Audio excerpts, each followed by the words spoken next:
Chapter 271. You want to entrust the Red Wing to me? Hearing the words of the leader of the Red Wing's mercenary group, Gray's face revealed surprise and a trace of understanding. After thinking for a while, he looked at the Red Wing commander and shook his head. I'm sorry, I can't promise you that. You should know that I'm not a mercenary. He did not mind agreeing to a dying man's request if the conditions permitted. Unfortunately, the other party's request made it difficult for him to comply. He was not a mercenary, nor was he a citizen of Mercenary City. Naturally, he could not stay in Mercenary City forever. It was difficult for the other party to entrust a mercenary group to him. If he had his own mercenary group in Mercenary City, he would not mind taking over the Red Wing. But now he did not. Ahem, I know this is difficult for you, but other than entrusting it to you, I have no other choice. The Red Wing commander coughed up mouthfuls of blood. There were even pieces of his internal organs in the blood. I know you're looking for the blood of the corpse fur ape. I happen to know of a place where the corpse fur ape is. As long as you agree to take over the Red Wing, I can tell you the clues. Clues about the corpse fur ape? How do you know I'm looking for the corpse fur ape? Gray widened his eyes and looked at the other party in surprise. He had been looking for the blood of the corpse fur ape in various shops for the past few days, but to no avail. Although the other party did not have the blood of the corpse fur ape, he knew of clues about it. It was an unexpected surprise. But how did the other party know that he was looking for the corpse fur ape?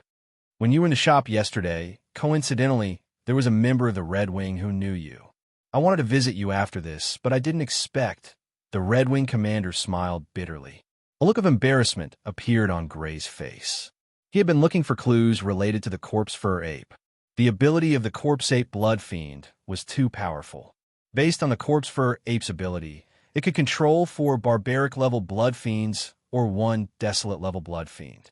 Without a doubt, the ability of the corpse fur ape was a better choice than the ability of the wind type special blood fiends. If he could obtain it, he would immediately have the strength to contend against the leader of the Shadow Snake. It wouldn't be like swallowing the blood of a special wind-type blood fiend and fusing it to form an even more powerful blood fiend, which was full of uncertainty. But if he were to agree, he would have to take over the other party's mercenary group.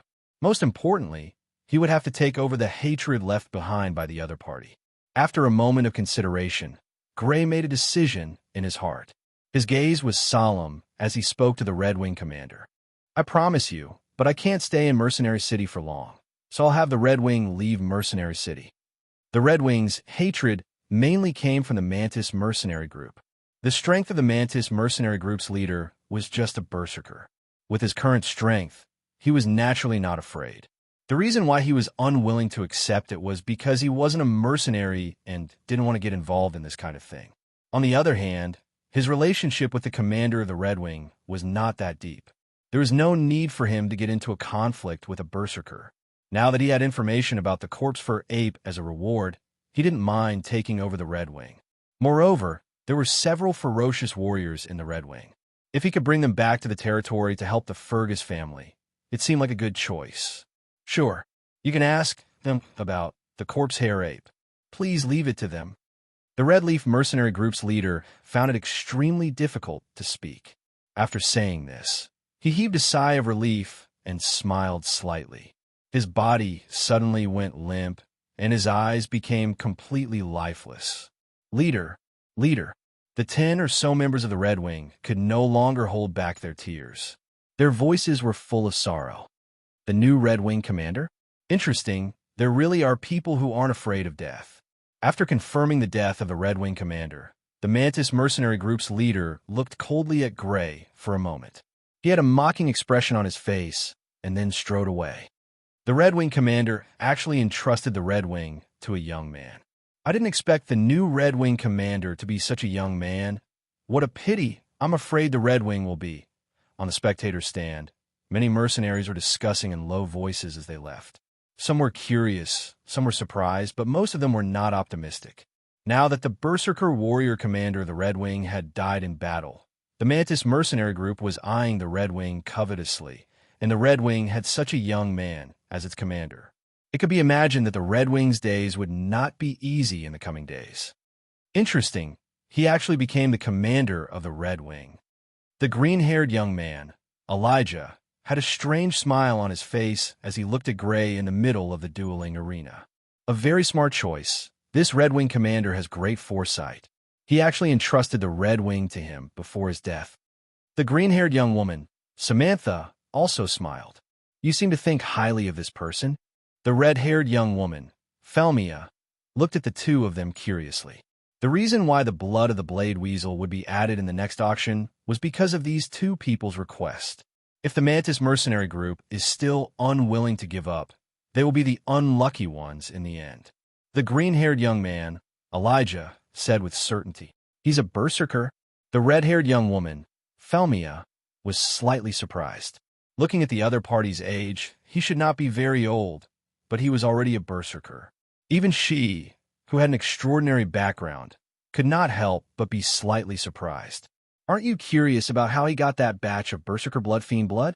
If my guess is correct, it should be the other party who hunted it. The green-haired young man narrowed his eyes. Samantha and I have seen this person fight before. This person is not only a berserker, but also an extremely strong one among the berserkers. Even I don't have absolute confidence in defeating him without using my trump card. Even you don't have absolute confidence. The red-haired young woman could not help but look back at Gray, who was in the duel arena. She knew the identity of the green-haired young man. With his identity, the blood technique that he cultivated, even among the special blood techniques, was relatively powerful. But the other party actually said that he did not have absolute confidence in defeating this young man in the duel arena. One could imagine the strength of this young man. She could not help but feel a little curious about this young man. Sir, the red-haired young woman looked at Gray. Although the Red Wing had been entrusted to this person in front of her by the commander, she still could not get used to it, let alone call him commander. Does your commander have any relatives? Gray asked. The commander's wife is already dead, and he has a daughter, the red-haired young woman said. Why don't I see her? Gray looked around the crowd, but found that there were no other women besides the red-haired young woman in front of him. To prevent her from worrying, the commander did not tell her. The red-haired young woman said in a low voice, You guys go deal with your commander's funeral. I need to go back to the inn first. Where's your mercenary group's encampment? Gray said with a sigh, Maple Leaf Street in the south of the city. Red Wing's encampment. Seeing the corpse of the Red Wing commander return, the mercenary group was instantly filled with sorrowful cries. The daughter of the Red Wing commander even cried until she fainted.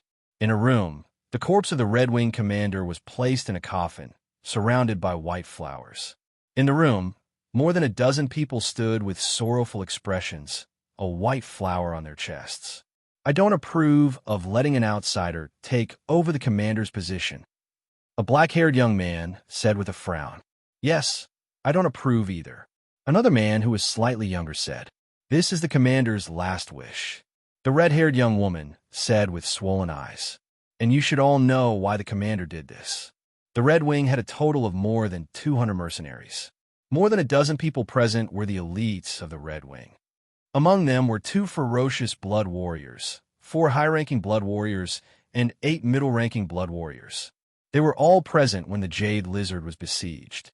Naturally, they knew that Gray was able to control the corpses of berserk blood fiends, and that his combat strength was much stronger than the average berserker. They also understood why their dead captain had entrusted the Red Wing's mercenary group to Gray. What's there to be afraid of? At worst, we'll fight the Mantis mercenary group. A hot-tempered mercenary said with bloodshot eyes. Fight? Together with the commander's daughter, more than 200 members of the Red Wing mercenary group and their families? The red-haired young woman asked angrily. The latter immediately fell silent. Most of the members of the Red Wing were adopted orphans. However, after developing to such a large scale, it was inevitable that there would be families. Obviously, no one present could say that so many people would die for their impulsive actions. Oh no, the Mantis mercenary group is here. At this moment, a mercenary ran into the crowd in a panic.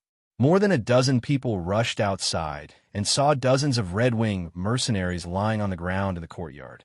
In front of them were more than 20 people in combat armor, blocking the entrance. They were stepping on the entrance of the Red Wings encampment. Bastards, Mantis mercenary group, you've gone too far. Fight them to the death. Seeing that the other party was bullying them, the dozen people's eyes turned red. They picked up their weapons and pounced on the 20 people. The red-haired young woman tried to stop them, but she could not. Suddenly, the sound of weapons clashing and the light of blood fiend abilities rang out continuously in the Red Wings encampment. Poof, poof, poof. Mud and stones flew everywhere. Houses collapsed from time to time, and blood spilled everywhere. Most of the injured were from the Red Wing. With only a dozen people against 20, they were obviously at a disadvantage.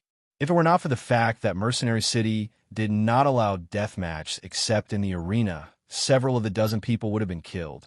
Even so, several people were still seriously injured. Chapter 272. Returning to the hotel, Gray checked out and found someone to lead the way. He took a carriage to Maple Leaf Street in the south of the city. As a mercenary group that originally had a berserker, the Red Wing was naturally quite famous. When he reached Maple Leaf Street in the south of the city, he asked around and found the Red Wing's base. Is there a fight? Before he got close, Gray's expression changed slightly. A huge commotion came from the Red Wing's base. There was the sound of weapons clashing, the sound of buildings collapsing, and screams. The carriage stopped in front of the Red Wing's base. Gray looked inside.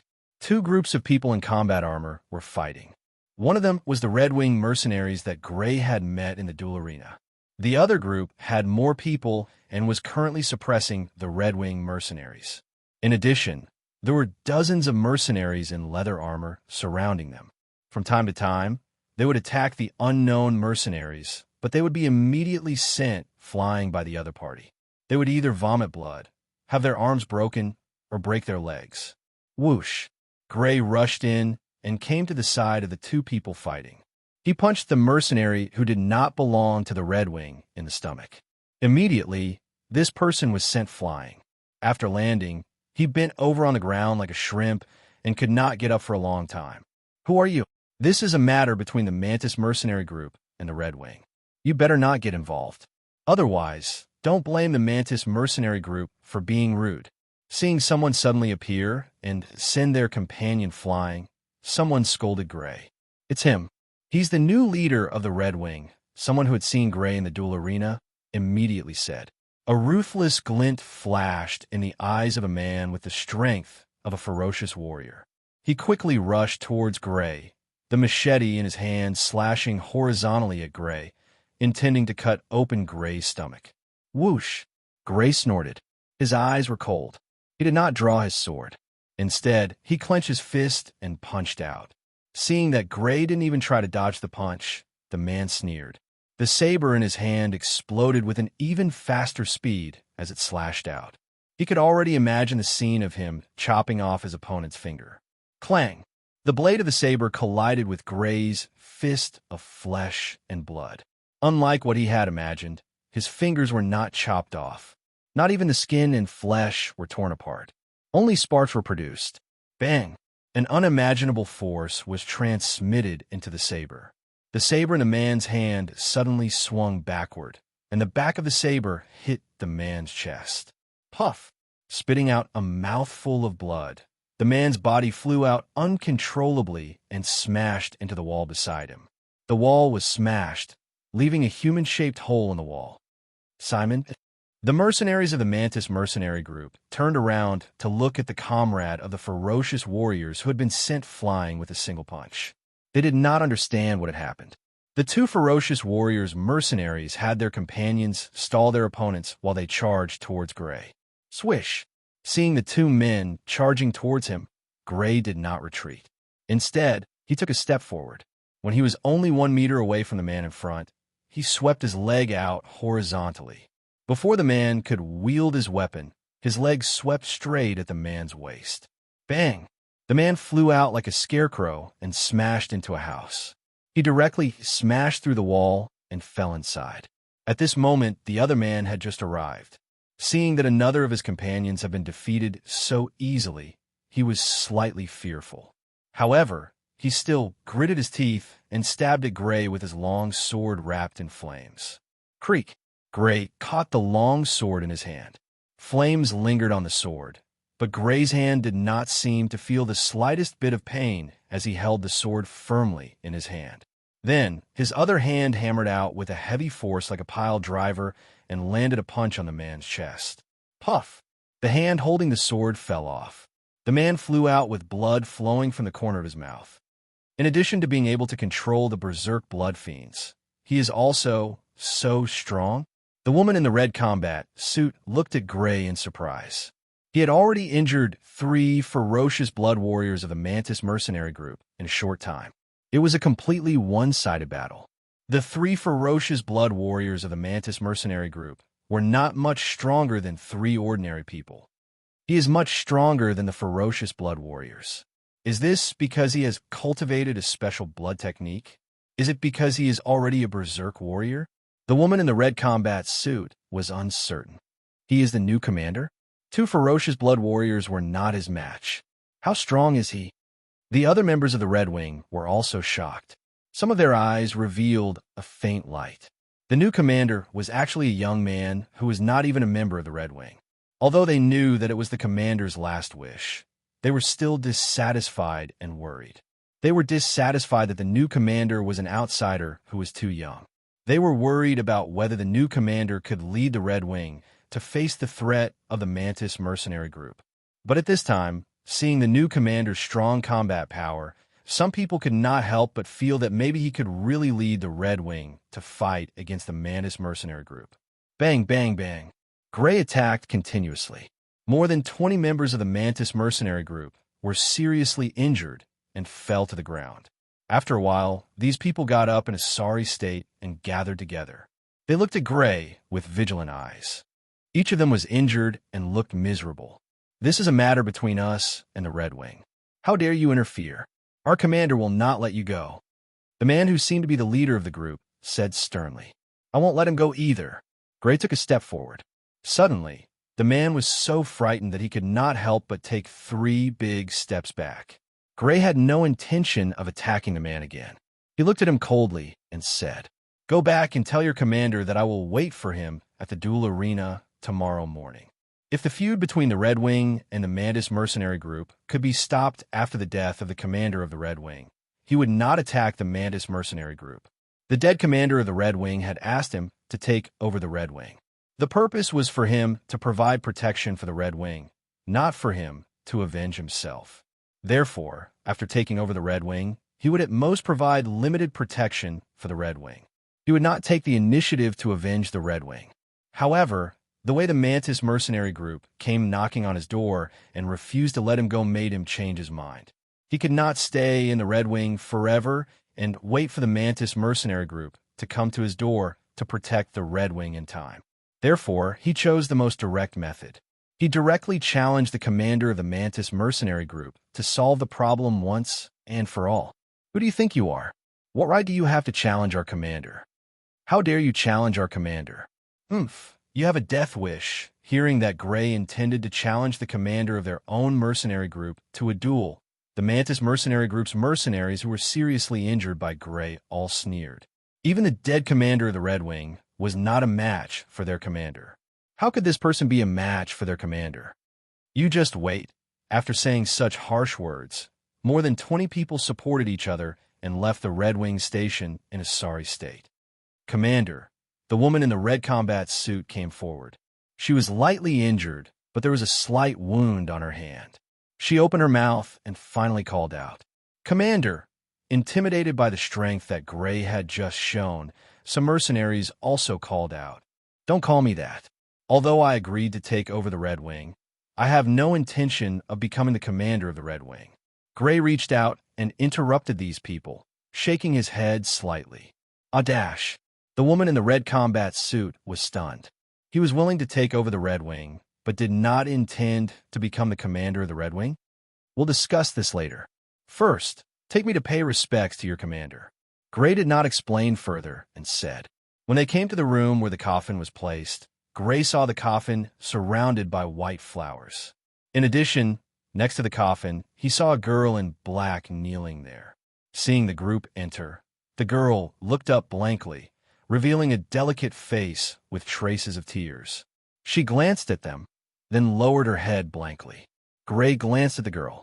He guessed that this should be the daughter of the commander of the mercenary group mentioned before. After paying respects, Gray walked out of the room and called more than 10 people, including the woman in the red combat suit, to gather in a room.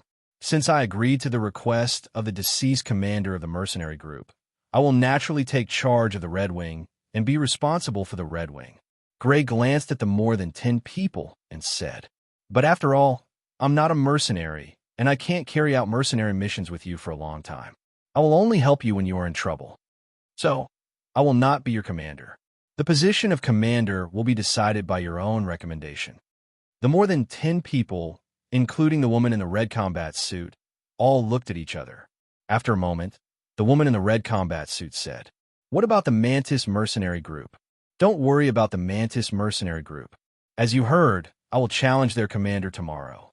If he dares to come, the hidden danger of the Mantis mercenary group should be solved by tomorrow." Gray shook his head slightly. "If he doesn't dare to come, there will be some trouble. But I have already told your deceased commander that I will move the Red Wing to my family's territory. I believe that if you move there, it will not be easy for the Mantis mercenary group to cause trouble for you. Well, you can elect a commander yourselves." Gray did not give these people much of a choice. He could not stay in Mercenary City for the Red Wing, so moving the Red Wing away was inevitable. Moreover, he had already discussed this condition with the deceased commander of the Red Wing. If these people were unwilling to agree, then he would only give up on the Red Wing. The corpse for Ape was not so important that he had to stay in Mercenary City.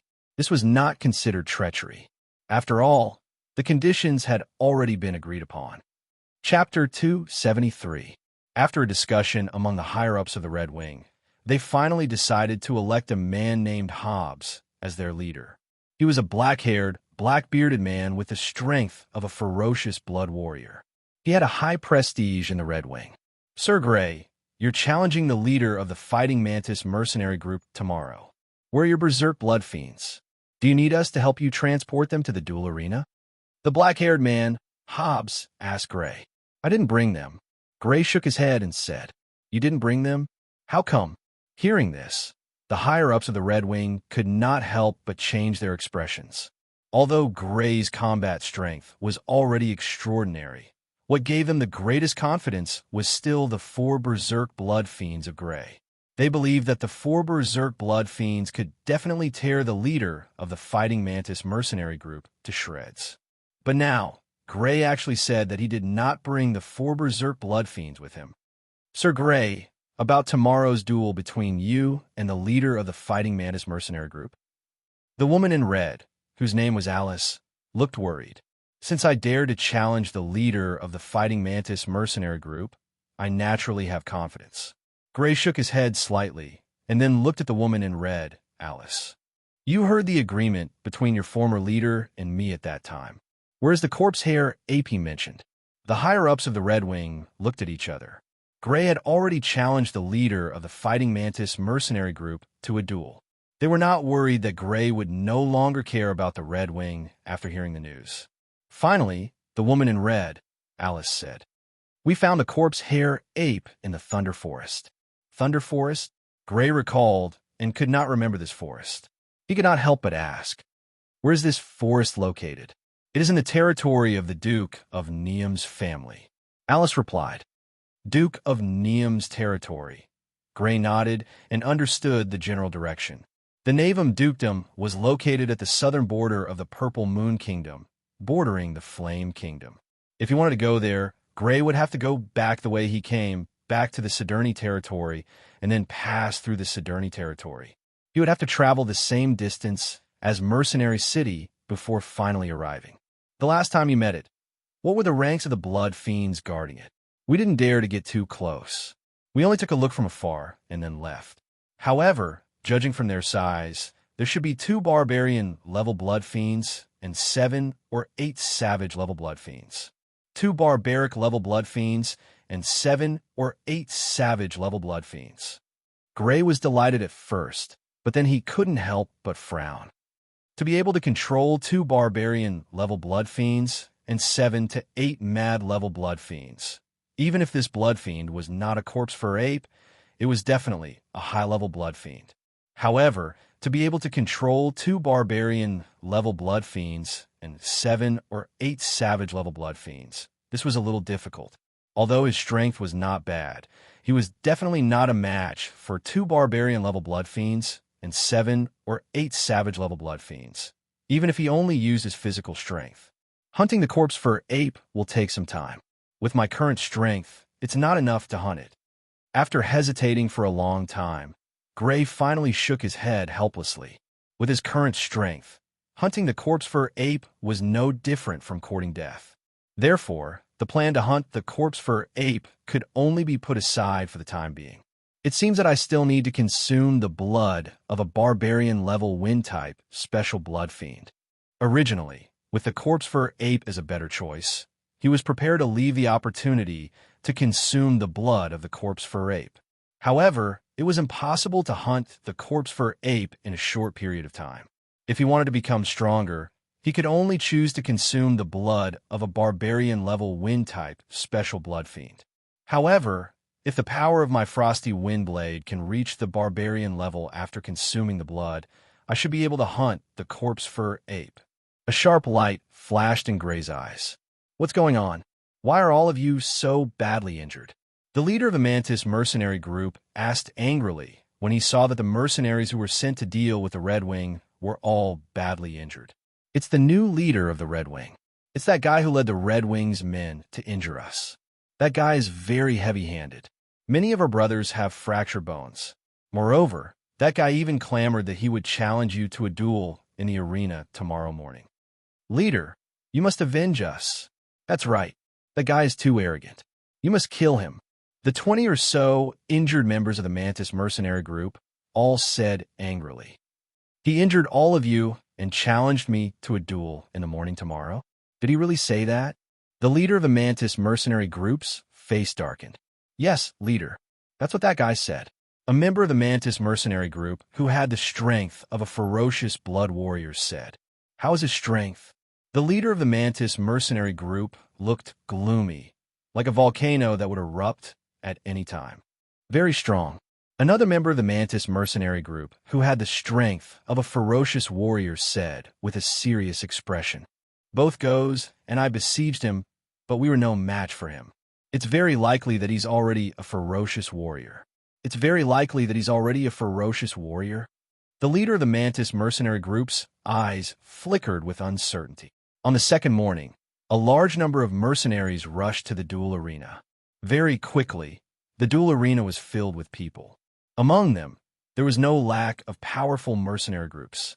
Those mercenary groups that had barbarian blood warriors leading them had all sent people. The green-haired siblings and the red-haired lady appeared in the arena again. The leader of the Red Wing hasn't been buried yet, right? Why did they decide to attack the leader of the Mantis mercenary group so quickly? The green-haired young man, Elijah, was slightly puzzled. The Mantis mercenary group attacked the Red Wing's base yesterday. The red-haired lady, Felmia, said. As a member of the Lex family, she naturally knew everything that happened in Mercenary City. I see. No wonder. The green-haired young man, Elijah, nodded in realization. It seems that he intends to solve the problem once and for all. Gray appeared in the arena, looking at the arena that had been repaired, but the traces of yesterday's destruction could still be seen. He could not help but sigh in his heart. Yesterday, he was still standing in the arena, but today he was standing in the arena. He could not help but sigh at the impermanence of the world. Are you going to avenge the dead leader of the Red Wing?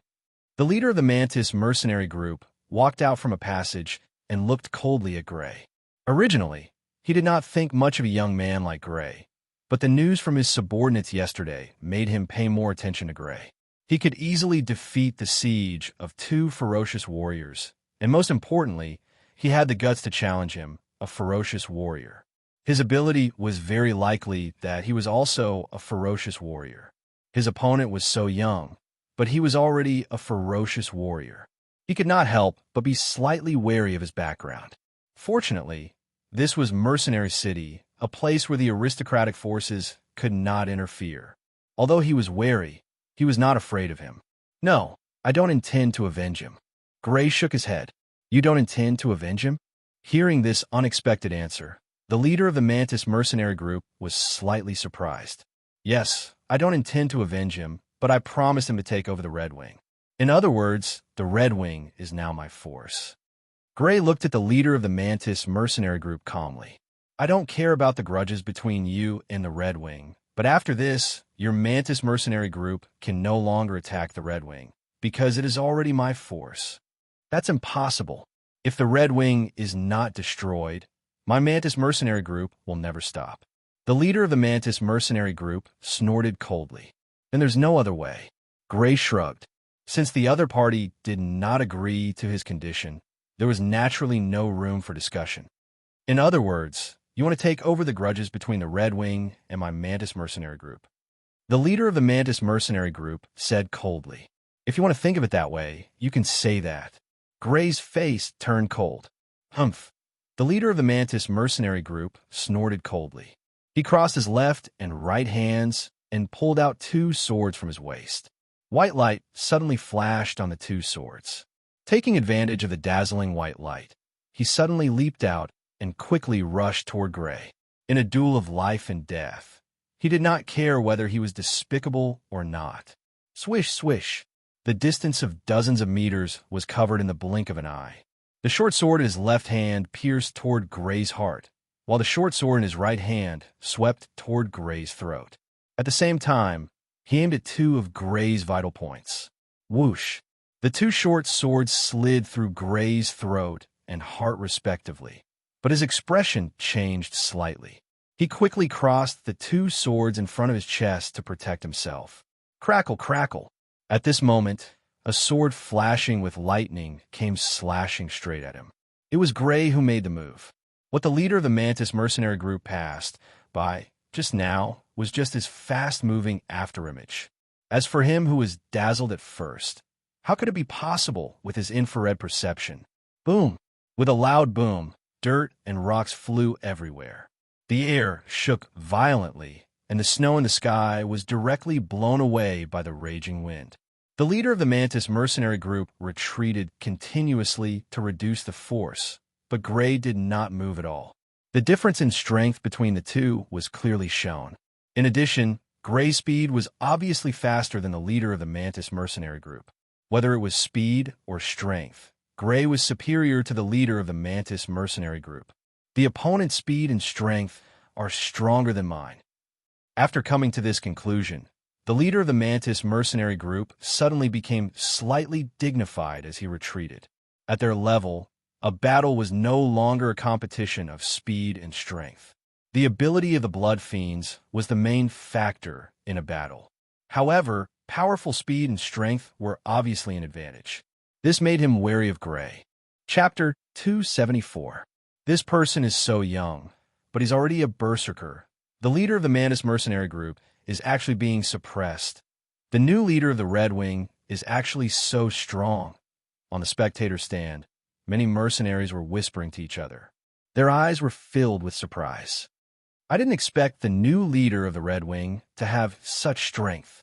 Now I understand why the previous leader of the Red Wing entrusted the mercenary group to him before his death. But it's still too early to say that the new leader of the Red Wing will win.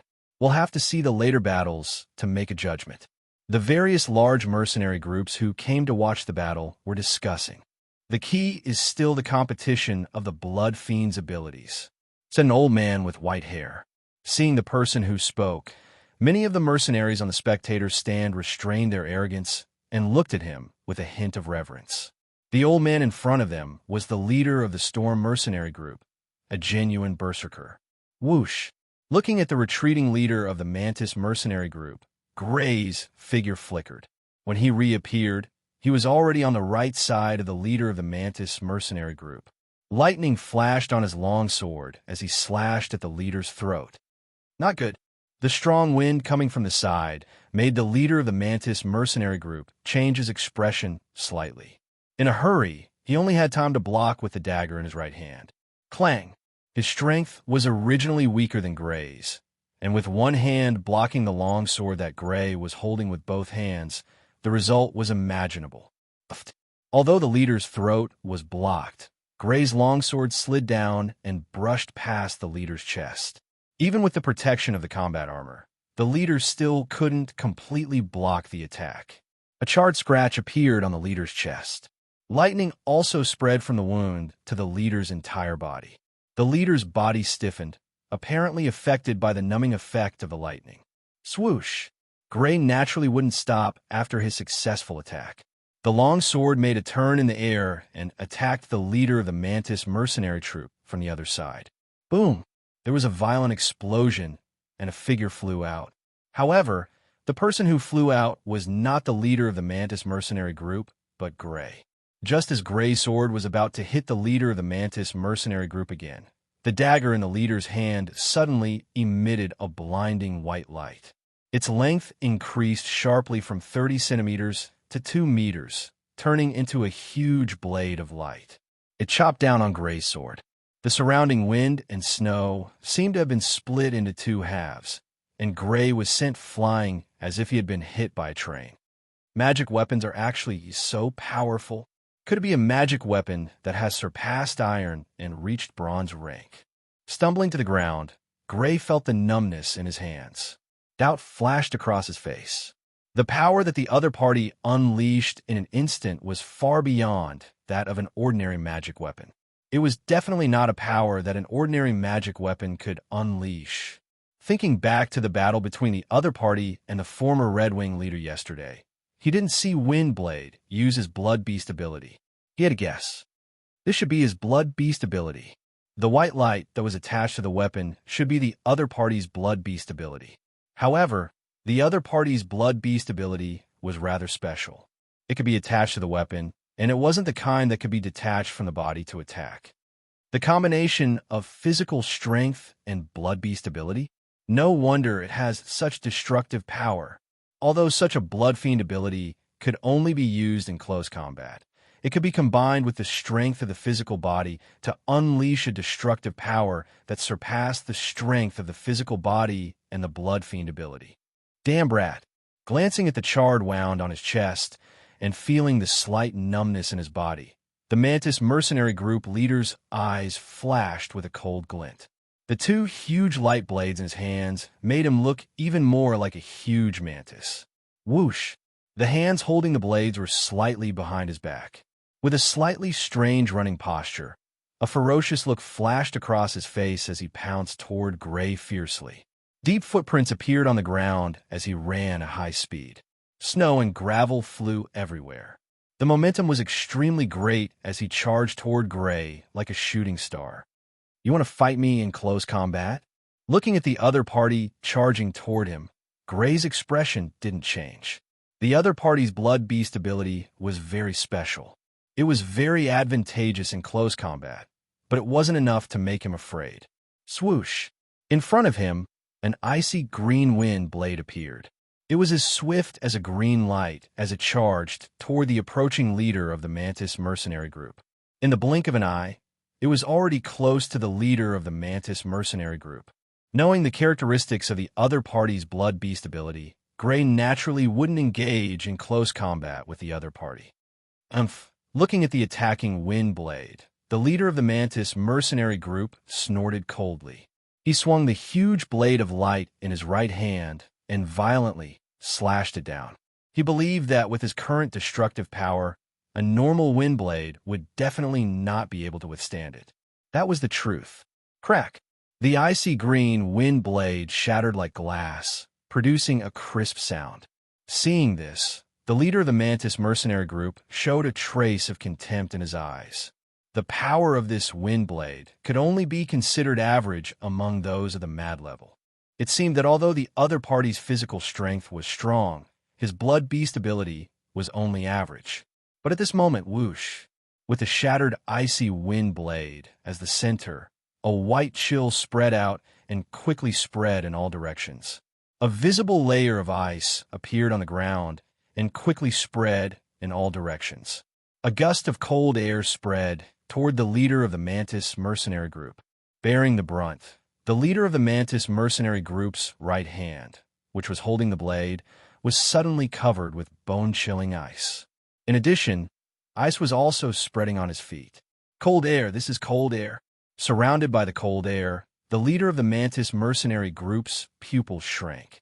He quickly retreated, as if avoiding snakes and scorpions. However, the sudden burst of cold air was too fast. The ice on his body was rapidly spreading, and he felt that his movement was slowing down. If he was frozen by the cold air, it wasn't hard to imagine what would happen. The sense of crisis made his hair stand on end. Whoosh! He suddenly jumped backward and leaped into the air. Suddenly, 2 pairs of wings appeared on his back and flapped forward violently. The spreading cold air was slightly delayed, and he used the reverse thrust to fly backward and rise into the air.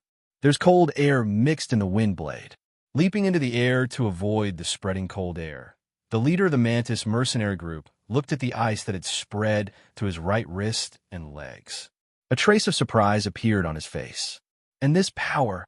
He looked at the ground and saw that the place where the cold air had spread was covered with a thick layer of ice. His pupils could not help but shrink. The power of the wind blade was only average, but the power of the cold air was extremely terrifying. If he hadn't made a prompt decision to use a large amount of blood force to simulate the blood beast's wings, he would have become an ice sculpture by now. Suddenly, whoosh, a strong wind came. He looked over, and suddenly his expression changed. An icy green wind blade, identical to the one just now, was quickly coming toward him. Whoosh! Flapping his wings, he quickly dodged to the side. The wind blade passed by him, and a chill went through his body. Fortunately, he was far away, and other than feeling cold, his body was not affected much. He quickly flew higher again. Whoosh! Whoosh! Whoosh! Seeing the leader of the Mantis mercenary group flying into the air, Gray continuously used icy wind blades to slash at the leader, but the leader dodged them all. His opponent was dozens of meters in the air and had enough time to react to avoid his icy wind blades. Kid, I admit that your blood beast ability is very powerful, but you can't hurt me without the ability to fly. In the face of Gray's attack, the leader of the Mantis mercenary group, who dodged easily, had a mocking look on his face. He wanted to exhaust his opponent's blood force. When his opponent's blood force was exhausted, it would be time for him to counterattack. It's indeed a little troublesome. If there's a chance, I really need to find the blood of a flying blood beast to consume. In the face of the Mantis mercenary group's mockery, Gray was not angry. He only shook his head slightly. Facing someone with the ability to fly, he was indeed at a disadvantage since he didn't have any ability to fly. But is there really no other way? The look in Gray's eyes suddenly turned cold. Swish! Swish! Swish! Swish! Suddenly, an icy green whirlwind surrounded him. Then, it shattered and turned into numerous wind blades, whistling toward the sky. The wind blades covered the sky within dozens of meters of where the leader of the Mantis mercenary group was. Not good. Seeing so many wind blades coming toward him, the leader of the Mantis mercenary group lost his composure. His hair stood on end, and cold sweat slid down his back. Swish! His wings flapped wildly, stirring up the air violently. He tried his best to dodge, and his figure was like a ray of light. However, the area covered by the wind blades was too wide. Even if he exploded with his fastest speed, he still could not completely escape the range of the wind blades' cold air. Crack! Crack! While flying, a large amount of ice suddenly spread on the surface of his body. Even his wings were no exception. He turned into an ice sculpture in the air. Boom! He, who had turned into an ice sculpture, smashed straight into the ground, creating a deep pit. Damn it! How can his blood fiend ability be so strong? He can actually slash out so many wind blades with terrifying cold air at the same time. After all, the leader of the Mantis mercenary group was a berserker. Even if he was frozen to the point of losing consciousness, he did not die immediately. Instead, he struggled violently under the ice. As he struggled, cracks began to appear on the ice on the surface of his body. Tap, tap, tap. There were unhurried footsteps approaching. Hurry up, hurry up. Hearing the footsteps, the leader of the Mantis mercenary group's heart beat wildly. He struggled with all his might, trying to break free from the ice and escape before the footsteps arrived. However, he was disappointed until a figure appeared in front of him. He still could not break free from the ice and escape. "I was too lazy to care about you, but since you don't intend to give up on dealing with the Red Wing, then there's no other way." Gray held the magic sword horizontally and looked at the leader of the Mantis mercenary group with a cold expression. Under the solid ice, the leader of the Mantis mercenary group's eyes were full of fear and begging for mercy. However, the sword in Gray's hand slashed down without hesitation. Poof! A head wrapped in ice flew up and fell more than 10 meters away. It rolled more than 10 times on the ground before coming to a stop. In the ice, the leader of the Mantis mercenary group's eyes were filled with fear and unwillingness. At the moment of his death, he regretted it. He regretted continuing to kill the Red Wing after the death of the former Red Wing leader. He regretted accepting the other party's challenge. Chapter 275. What a powerful blood fiend ability. It's actually a combination of wind and ice. The red-haired woman, Felmia, exclaimed in amazement. The leader of the Mantis mercenary troop was not weak. This could be seen from the fact that he could defeat the Red Wing leader without any injuries. However, the young man who had just arrived at Mercenary City was even stronger than him. He was much stronger than the leader of the Mantis mercenary troop. The process of killing the leader of the Mantis mercenary troop was extremely easy. It was no wonder that Elijah from that family said that he was not sure of winning. "I didn't expect that after the death of the former leader of the Red Wing, an even stronger leader would emerge." Yes, even the leader of the Mantis mercenary troop was defeated. The Flamingo mercenary troop and the Bloodhammer mercenary troop were mercenary troops led by berserkers. At this moment, the leaders of the two troops, who possessed the strength of a berserker, stood side by side, surrounded by the higher-ups of their respective troops. Their gazes were fixed on the arena. It was not difficult to see the seriousness in their eyes. Peers were enemies, and even more so for mercenaries. There was no doubt that from now on, the Red Wing would become an even stronger competitor. As for whether or not the other party was the leader of the Red Wing, in their opinion, that was just a formality. The real leader of the Red Wing was obviously the other party. Leader? How could it be? The leader was defeated? The leader was killed. What should we do?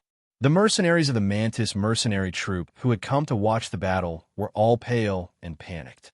Before they came, they were relaxed. In their opinion, their leader would definitely win this battle.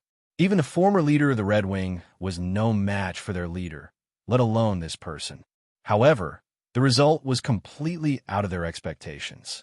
The extremely powerful leader who had killed the former leader of the Red Wing yesterday had actually been defeated.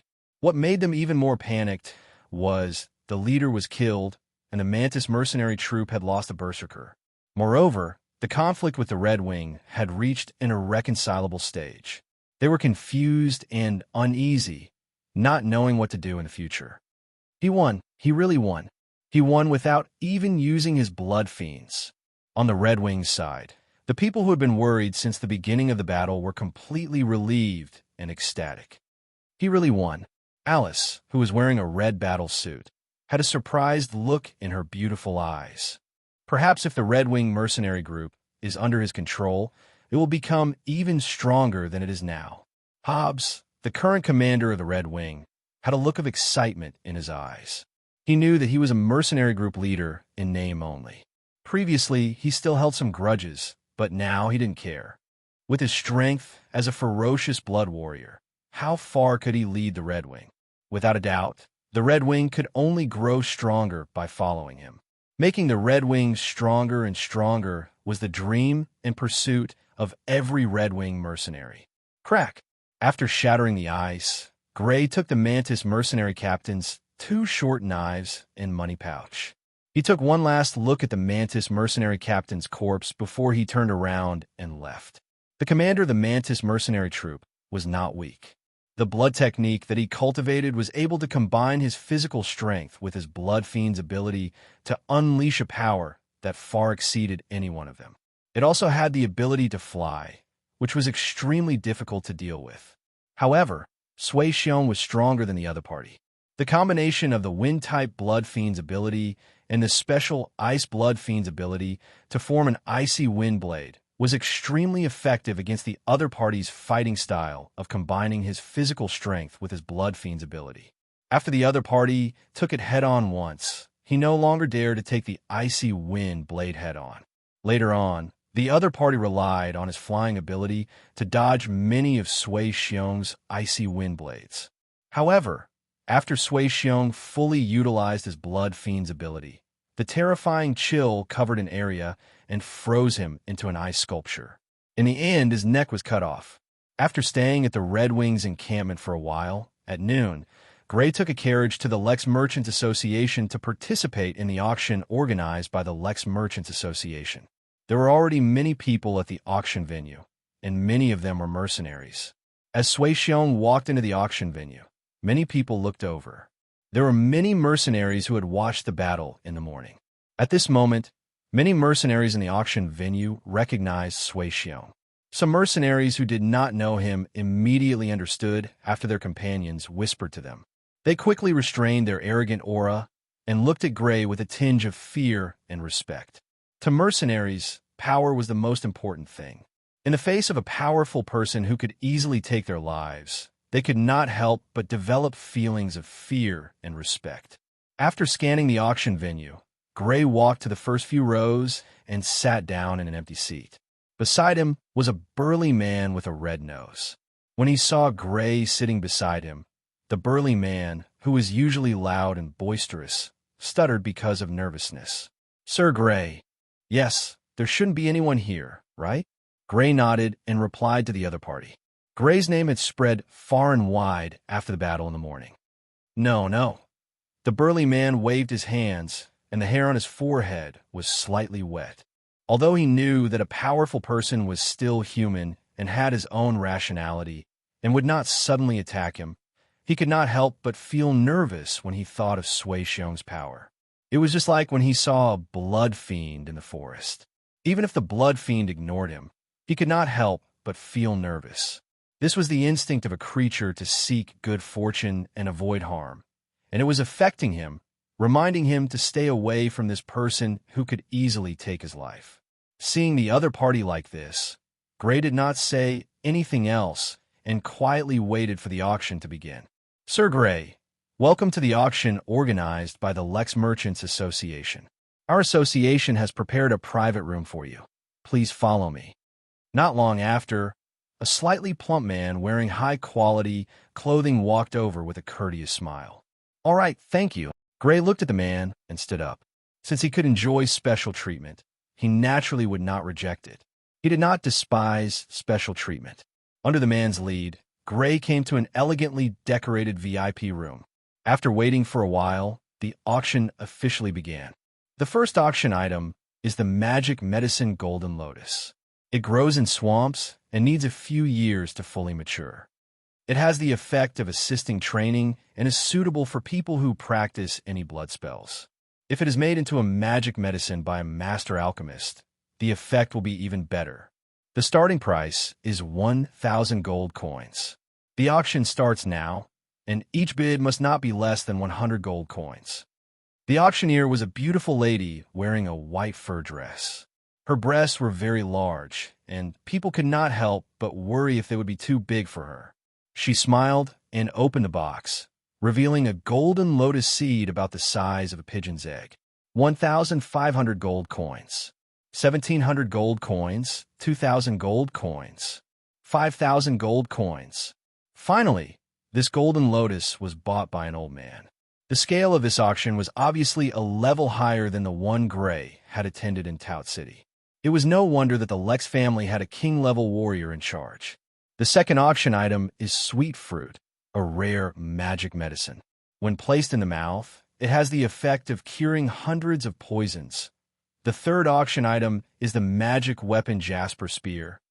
The 27th auction item is 10 portions of the blood of the barbarian level Blade Weasel. As a special wind attribute blood beast, the Blade Weasel's combat power can be ranked at the top among the barbarian level blood beasts. The starting price is 20,000 gold coins, and each bid must not be less than 1,000 gold coins. The auction starts now. 22,000 gold coins. 27,000 gold coins. Finally, the auction item that he had been waiting for appeared. Gray quickly sat up straight and participated in the bidding. 40,000 gold coins. 45,000 gold coins. 150,000 gold coins. In the end, Gray successfully bought the blade Weasel Blood at the high price of 150,000 gold coins. After buying the blade Weasel Blood, Gray finally heaved a sigh of relief. He had finally obtained the blood of the barbarian level special wind attribute blood beast. Even though consuming the blade Weasel Blood had the same effect, it would be eliminated very quickly. However, the blade Weasel Blood was different. He would not be eliminated until he reached the level of a desolate blood warrior. Even with his rocket-like speed of improvement, it would take at least a few years for him to reach the level of a desolate blood warrior. He would not be eliminated in the short term. The 30th auction item is the blood essence of the Berserk level Shadow Blood Beast. The starting price is 30,000 gold coins, and each bid must not be less than 1,000 gold coins. The auction starts now. The 40th auction item. The 42nd auction item. The 45th auction item. After obtaining the auction item he wanted, Gray watched the rest of the auction with an extremely relaxed attitude.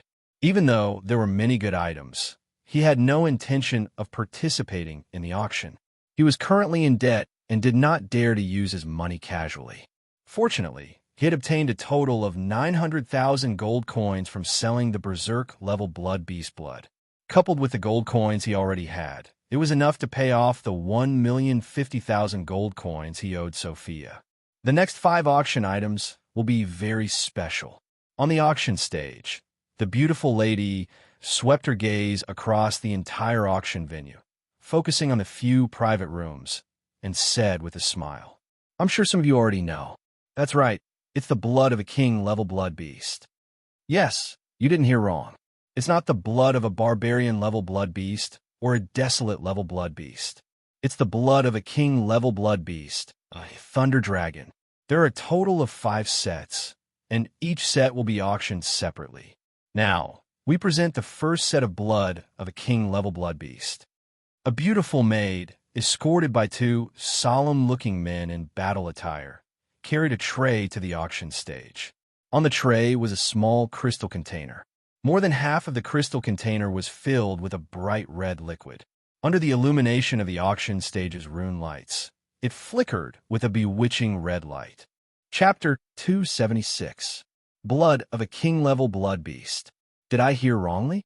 The next item to be auctioned is the blood of a king-level blood beast? You didn't hear wrongly. I heard it too. The Lex family is indeed a family with a king-level fighter. They can even take out the blood of a king-level blood beast. Get it? I must get a piece of it.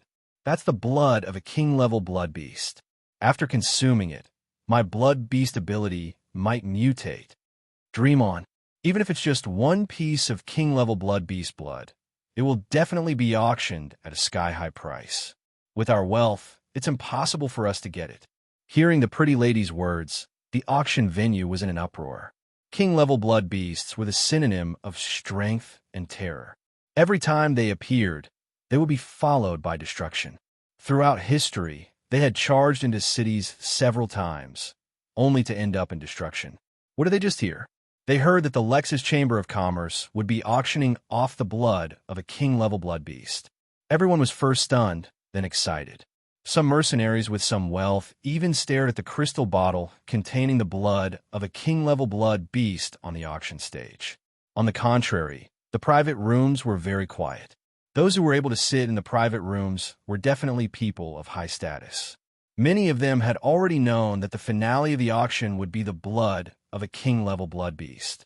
But there were exceptions. The blood of a king-level blood beast and the blood of a special blood beast like the Thunder Dragon. At this moment, Gray was full of shock. He did not know that the blood of a king-level blood beast would be auctioned this time. He had only displayed the power of a berserker this morning. Before this, he was obviously not a customer that the Lex's Chamber of Commerce felt that he had the ability to bid. Why would the Lex's Chamber of Commerce suddenly auction off the blood of a king-level blood beast? Even if the family has the blood of a king-level blood beast, they shouldn't have taken it out so suddenly, unless there's a lot of it. Oh yes, I heard from Zaloyang that the king of mercenaries appeared in Sydney territory, and then there was a beast tide. Could it be? Gray's eyes widened as he thought of a possibility. This thunder dragon was most likely killed by the mercenary king recently. Since he had just killed it, he must have obtained a large amount of blood. That was why he took some out for auction. Moreover, the location where the other party killed the thunder dragon should be in the depths of the night forest. The beast tide that occurred in the night forest was most likely caused by the other party hunting the thunder dragon. Shaking his head, Linley cast these thoughts to the back of his mind. Regardless of whether the monster horde was caused by the king of mercenaries, it had nothing to do with him, and he had no intention of fighting for justice for those who died in the monster horde. Even the Sydney family didn't care about it, let alone him. Looking at the king beast's blood on the auction stage, Gray's eyes were burning just like everyone else's. I still have more than one. For a million on me. I wonder if I can get one. In the hands of others, the king beast's blood could not only increase their strength, but it also had a certain chance of mutating. However, it was different in Linley's hands. Not only could he increase his strength, but he could also mutate his body. Of course, in terms of Blood Fiend's abilities, having an additional ability to control lightning would not increase his strength by much, unless his lightning ability could be integrated with other Blood Fiend's abilities. What he really valued was the king-level Blood Fiend. The specialty of his transformation ability was that he could obtain the corresponding Blood Fiend's bloodline by consuming the Blood Fiend's blood. This would allow his body to enter a second transformation state that would rapidly increase his strength until his realm was comparable to the Blood Fiend's. The blood of a king-level Blood Fiend could allow his realm to reach the king level. In other words, after consuming it, he would possess a king-level bloodline, and his strength would quickly and smoothly increase to the king level. With such benefits, he would not let go of the blood of a king-level Blood Fiend in front of him. As for the money he owed Sophia, he could only postpone it. This was a rare opportunity, and he really did not want to miss it. After all, if he missed this opportunity, it was hard to say whether he would have another chance in the future. What he was worried about now was that after paying for the Blade Weasel's blood, he only had one. For a million gold coins left, would he be able to buy a portion of the blood of a king-level Blood Fiend? There was also the matter of whether the thunder dragon in front of him was an adult or not. There is a huge difference between the two. I'm sure some people will be worried about whether this is the blood of an underage thunder dragon. After all, if it is, the effects in all aspects will be weaker by more than 10 times. On the auction stage, the beautiful lady smiled and said solemnly, "Here, I guarantee in the name of the Lex's Chamber of Commerce that the 5 portions of thunder dragon blood for this auction are all obtained from an adult thunder dragon that has reached the king level. All right, let's begin the auction for the first portion. The starting price is 200,000 gold coins, and each increment cannot be less than 10,000 gold coins. The auction starts now. 220,000 gold coins, 250,000 gold coins, 500,000 gold coins, 1,600,000 gold coins. The price of the first portion of Thunder Dragon Blood for the auction continued to rise until it reached 1,600,000 gold coins. 1,600,000 gold coins? Are there any higher bids? Congratulations! The first portion of Thunder Dragon Blood has been bought by private room number 3. The beautiful lady clapped her hands, and the second portion of Thunder Dragon Blood was brought up. Let's begin the auction for the second portion. 250,000, 300,000, 1,700,000. Finally, the second portion of Thunder Dragon Blood was bought by private room number 1. Judging from a voice, the person in private room number 1 should be an old man. 2 portions have already been sold. Seeing that the second portion of Thunder Dragon Blood was sold at a high price of 1,700,000 gold coins, Gray clenched his fist. The final price of the 2 auctions had exceeded all of his assets. Looking at the situation, it was uncertain whether he would be able to buy a portion of Thunder Dragon Blood in the end. Let's begin the auction for the third portion. 260,000, 320,000. 1, 540,000. The third portion of Thunder Dragon Blood was finally bought by Private Room Number 5 for 1,540,000 gold coins. Let's begin the auction for the fourth portion of Thunder Dragon Blood. 300,000, 400,000. 1, 500,000. In the end, the fourth portion of Thunder Dragon Blood was bought by Private Room Number 7 for 1,500,000 gold coins. 4 portions have already been sold. Gray's palms were sweaty, and he was slightly nervous. There were a total of 5 portions of Thunder Dragon Blood, and 4 had already been sold. Now, there was only 1 left. If he still couldn't buy it, then the Thunder Dragon Blood was destined to be lost. Apart from the first and second portions, the third and fourth portions' prices are all dropping. I wonder if the fifth portion will be within my acceptable range. Gray took a deep breath as he stared at the fifth portion of Thunder Dragon Blood that had already been placed on the auction stage. Let's begin the auction for the fifth and final portion of Thunder Dragon Blood. The starting price is 200,000 gold coins, and each increment cannot be less than 10,000 gold coins. Let's begin the auction. On the auction stage, the beautiful lady's gaze swept over the private rooms before she faintly smiled. 300,000 gold coins, 370,000 gold coins, 500,000 gold coins. Gray called out 500,000 gold coins, but it was quickly drowned out by other bids. 550,000 gold coins, 630,000 gold coins, 130 gold coins. Gray bid 1,320,000 gold coins. In Private Room Number 2, a man bid. There's hope. Gray narrowed his eyes. The auction price had exceeded 1,300,000 gold coins, and besides him, only Private Room Number 2 was still bidding. This gave him a slight glimmer of hope. He hurriedly bid 1,350,000, 1,380,000. Private Room Number 2 bid. There was no hesitation in the voice. In front of this kind of thing, even if one had to go bankrupt, they wouldn't hesitate. Therefore, Gray couldn't tell from the voice whether the other party had reached their limit. Gritting his teeth, Gray nervously said, 1,420,000. Silence. After a moment of silence, there was still no bid from Private Room Number 2. 1,420,000 gold coins. Is there a higher bid? The beautiful lady's gaze swept over the private rooms as she asked with a smile. Gray's heart suddenly beat wildly. He was really afraid of the next bid. 1,420,000 gold coins was already his limit.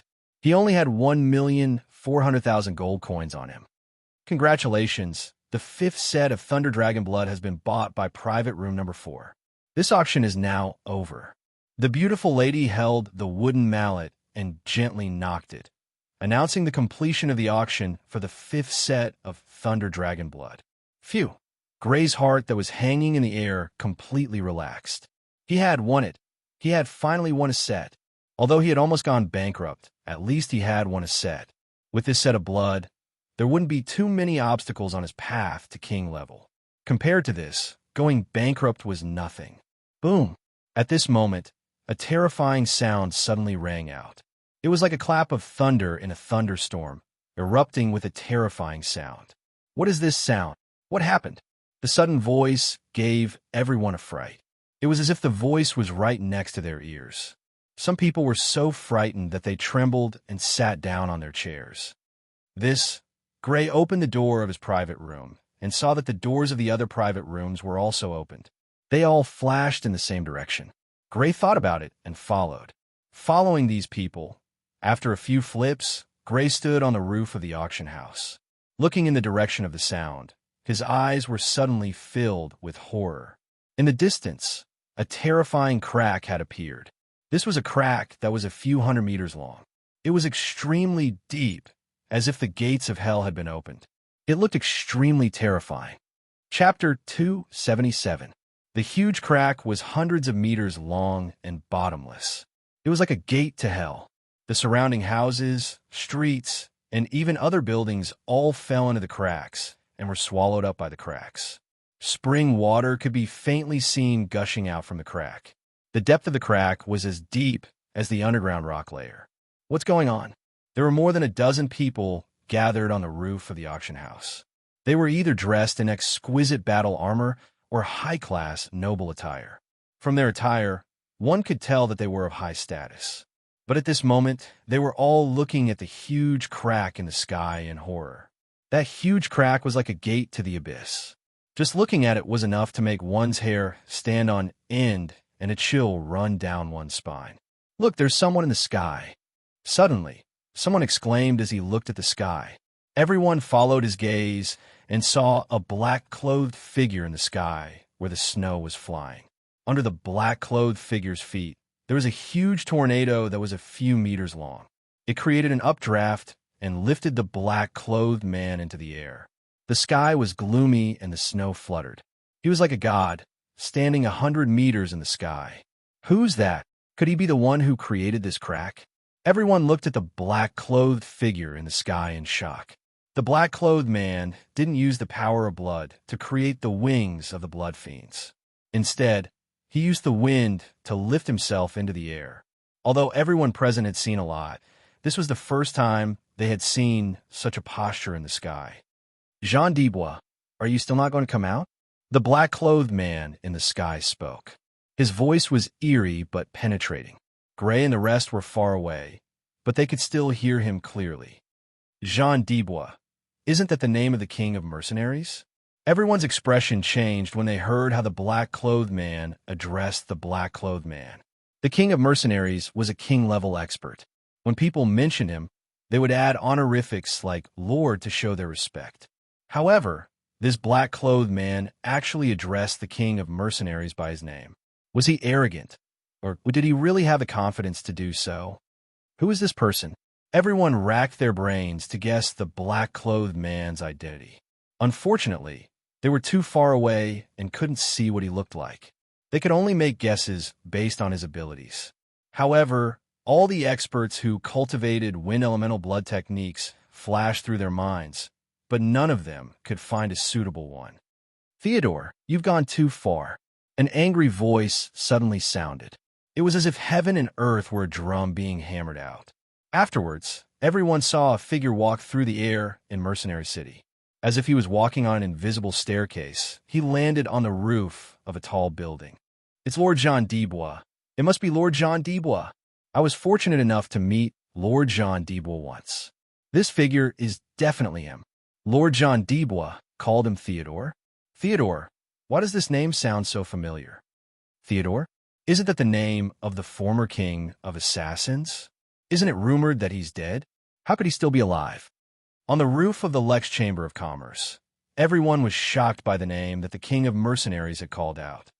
The king of assassins, the king-level master who once assassinated the king of the Purple Moon Kingdom. Gray's face was also filled with shock. He had once read about the king of assassins in the books of the Sidney family. The king of assassins had become famous 200 years ago. The most sensational thing he had done was to assassinate the king of the Purple Moon Kingdom. It was also because of that incident that he was given the title of King of Assassins. The royal family of the Purple Moon Kingdom was the ruler of the Purple Moon Kingdom, one of the 4 major kingdoms. It was an absolute superpower. The number of king-level masters they had never stopped, and it was very likely that they had more than one. The fact that the king of assassins dared to assassinate the king of the Purple Moon Kingdom showed how confident he was. Although he did not succeed in the end, he still managed to escape safely. It was enough to show that his abilities were unfathomable. This person is probably close to 300 years old. How is he still alive? Even a king-level master shouldn't be able to live for so long. The reason why there were rumors that the king of assassins was already dead was because he was too old. Logically speaking, even a king-level master should have died of old age. However, the king of assassins was still alive. Theodore, I don't think I have any grudges with you.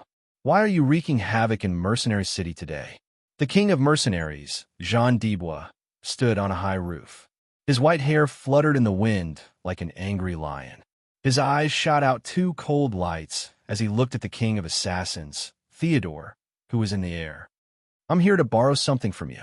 The king of assassins, Theodore, stood in the air on a tornado and answered John Deebwa's question with a hoarse voice that was as dry as an old loom. "What is it?"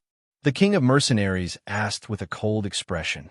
"The fruit of evolution," the king of assassins said with a dry voice. "You come to the wrong place. Mercenary City doesn't have that kind of thing. Even if we did, we wouldn't lend it to you." The king of mercenaries snorted coldly. "Hee, there's no need to deny it. Since I'm here, it's naturally because I'm very sure." The king of assassins laughed dryly. His voice was like an owl, making one's hair stand on end. "Fruit of evolution? What is that?" Those who could appear in the private room of the Lex Merchant Association were not simple people. Even so, when they heard the king of assassins mention the fruit of evolution, many people could not help but be confused. Even people like them who had seen and heard of the fruit of evolution had never heard of it. However, a white-haired elder exclaimed in surprise, "The fruit of evolution. I didn't expect that kind of thing to really exist." He was the leader of the Storm mercenary group, Marlowe Sidney. He was an expert with the strength of a barbarian blood warrior. "Lord Marlowe, what exactly is this fruit of evolution?" Someone who was familiar with him asked politely. "I've only heard of it. I'm not sure if it's true." The leader of the Storm mercenary group, Marlowe, did not hide it. "Rumor has it that the blood method that we practice is actually a method of evolution." Method of evolution? Many people were confused. Yes, method of evolution. Rumor has it that the blood method can not only increase our strength, but it can also evolve our bloodline. In theory, we only need to implant our bloodline once, and we can increase our strength by leaps and bounds. We don't even need to implant bloodlines of a higher grade. The leader of the Storm mercenary group, Marlowe Sidney, nodded. "Bloodline can evolve. We only need to implant it once, and we don't need to implant bloodlines of a higher grade, and we can continue to increase our strength." Many people were pleasantly surprised. The higher the grade of the blood fiend, the harder it was to obtain. Especially after one's strength reached the barbarian level, it was almost impossible to obtain the blood essence of a barbarian-level blood fiend. This was the case for many big forces. After all, there were not many forces who had the ability to kill a barbarian-level blood fiend. Hence, many people who were stuck at the barbarian blood warrior level were not limited by their aptitude, but by the bloodline bottleneck. Now, that there was a method to evolve one's bloodline without implanting a bloodline, one could imagine how valuable it was. Gray did not show any joy on his face. Evolving one's bloodline, just by thinking about it, was an incredible thing. In order for such a thing to happen, there must be extremely harsh conditions. What the leader of the Storm mercenary group, Marlowe Sidney, said next confirmed his guess. If you want to evolve your bloodline, you can't just rely on practicing blood method. The leader of the Storm mercenary group, Marlowe Sidney, shook his head. Not only does it require the corresponding blood method, it also requires the assistance of precious magic herbs that can promote the evolution of the bloodline. It is rumored that the fruit of evolution is one of the magic herbs that can promote the evolution of the bloodline. Moreover, such an item is too rare and difficult to encounter. Once it appears, even king-level masters will fight over it. It is more realistic to obtain the blood essence of a barbarian-level blood fiend. Everyone felt as if a bucket of cold water had been poured on them. There were 2 king-level masters fighting over this item in front of them. It was enough to show how precious this item was. With their strength and influence, it was impossible for them to obtain it. Even if they obtained it, they would not be able to keep it. Patter, patter, patter. Another 3 figures leaped onto the roof of the Lex Chamber of Commerce. They were the red-haired woman, Felmia, the green-haired man, Elijah, and the green-haired woman, Samantha, whom Gray had met a few times before. Gray nodded slightly to the 3 of them, and the 3 of them nodded slightly in response. They met a few times and could be considered acquaintances. The news has been leaked. Looking at the king of mercenaries and the king of assassins, the red-haired woman, Felmia, said with a worried expression, "We were already very careful, but we did not expect it to still be leaked. We just do not know where it came from." The green-haired young man frowned, and it actually attracted the king of assassins, who is rumored to be dead. This person's strength, After saying this, the two of them fell silent. There were other people around, and the two of them did not want to speak too much on such a sensitive topic. However, just from the conversation just now, they could feel that the evolution fruit was definitely related to them. Hand over the evolution fruit, and I will immediately turn and leave. No, my mercenary city does not have such things. In the distance, the conversation between the king of mercenaries and the king of assassins was like a volcano that could erupt at any time. In the end, it finally exploded. Then we can only kill you and take it from your body. The king of assassins' voice was cold, and his body seemed to be surrounded by a chilly wind. Suddenly, a murderous aura spread out. The drifting snow in the air was instantly frozen in the air by the murderous aura. Whoosh! Then a bright green wind blade, like a blue sea descending from the sky, tore through the sky and surged toward the king of mercenaries. Whoosh! Just as the green light swept down, a huge purple flame suddenly appeared. Deep, condensed, and heavy, like a purple rainbow, it went against the flow and met the huge green wind blade head-on. Boom! The purple flame and the green wind blade collided in midair, and the sound of a landslide and tsunami suddenly spread out. The sky seemed to be filled with water, and waves visible to the naked eye appeared. A terrifying shock wave swept out in all directions. Crash! The surrounding buildings, except for the building under the king of mercenaries' feet, all collapsed like dominoes. In an instant, the surrounding hundreds of meters were completely flattened by the shock wave. Chapter 278. Thump! Thump! Thump! Thump! The king of mercenaries, Jean Dubois, stomped on the roof, and the building under his feet finally collapsed. The building collapsed, but he didn't fall down with it. Instead, he strangely walked in the air. His feet seemed to be stepping on an invisible staircase as he went against the flow and quickly climbed to the sky. He was hundreds of meters away from the king of assassins, Theodore, but in the blink of an eye, not even a second, he had closed the gap. There was a sharp screech in the air as if a supersonic plane was flying past. His speed had exceeded the speed of sound. There was a long sword in his hand. The long sword was covered in deep purple flames. It was like a meteor falling from the sky, slashing toward the king of assassins. The air was violently vibrating from the scorching heat. The strong heat rushed toward the king of assassins. Oomph! The king of assassins snorted. There was a black metal claw in each of his hands. At this moment, huge cyan wind blades appeared on the two claws, turning into two huge cyan claws that were several meters long. They slashed towards the mercenary king. The air was easily torn apart. Rumble! The purple flames collided with the green wind blades. A terrifying explosion occurred 100 meters in the air and spread in all directions. On the ground, many buildings collapsed under the impact of the shockwave. Some people were even turned into meat paste by the shockwave.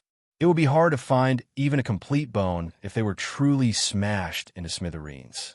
Even though they were 100 meters apart, the shockwave from the battle was still so destructive. It was so powerful that it was terrifying. This was a king-level master. Rumble! Rumble! The two figures first retreated quickly, and then they both stepped on the void.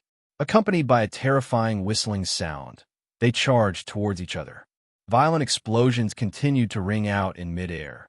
The resplendent purple light and the green light continued to collide, exploding and being annihilated. It was like a purple firework. It was extremely dazzling, and extremely beautiful. Of course, it was also extremely terrifying. Whoosh! Whoosh! Whoosh! The king of assassins slashed out with both of his claws. Suddenly, several huge green wind blades were like rolling green waves. They whistled and cut through the air, exploding with terrifying screeches as they slashed toward the king of mercenaries. Whoosh! At the same time, the mercenary king's flaming saber slashed at the void. Suddenly, a huge river of purple flames collided with the several huge green wind blades. Rumble! The purple flames and the green wind blades converged together, squeezing and compressing each other. In the end, both of them exploded. It was as if a huge purple-green lotus had bloomed. Many houses were hit by the splashing wind blade fragments and were instantly split in half. Many houses were touched by the purple flames and were instantly burned to ashes. On the ground, in Mercenary City, buildings collapsed and burned. Many people fled in panic. They would be struck by the shock waves of the battle from time to time, and they would either be smashed to pieces or burned to ashes. It was like the end of the world. Is this the destructive power of a king stage expert? A king stage expert is actually this strong. Even though they were far away, there was still a strong gust of wind.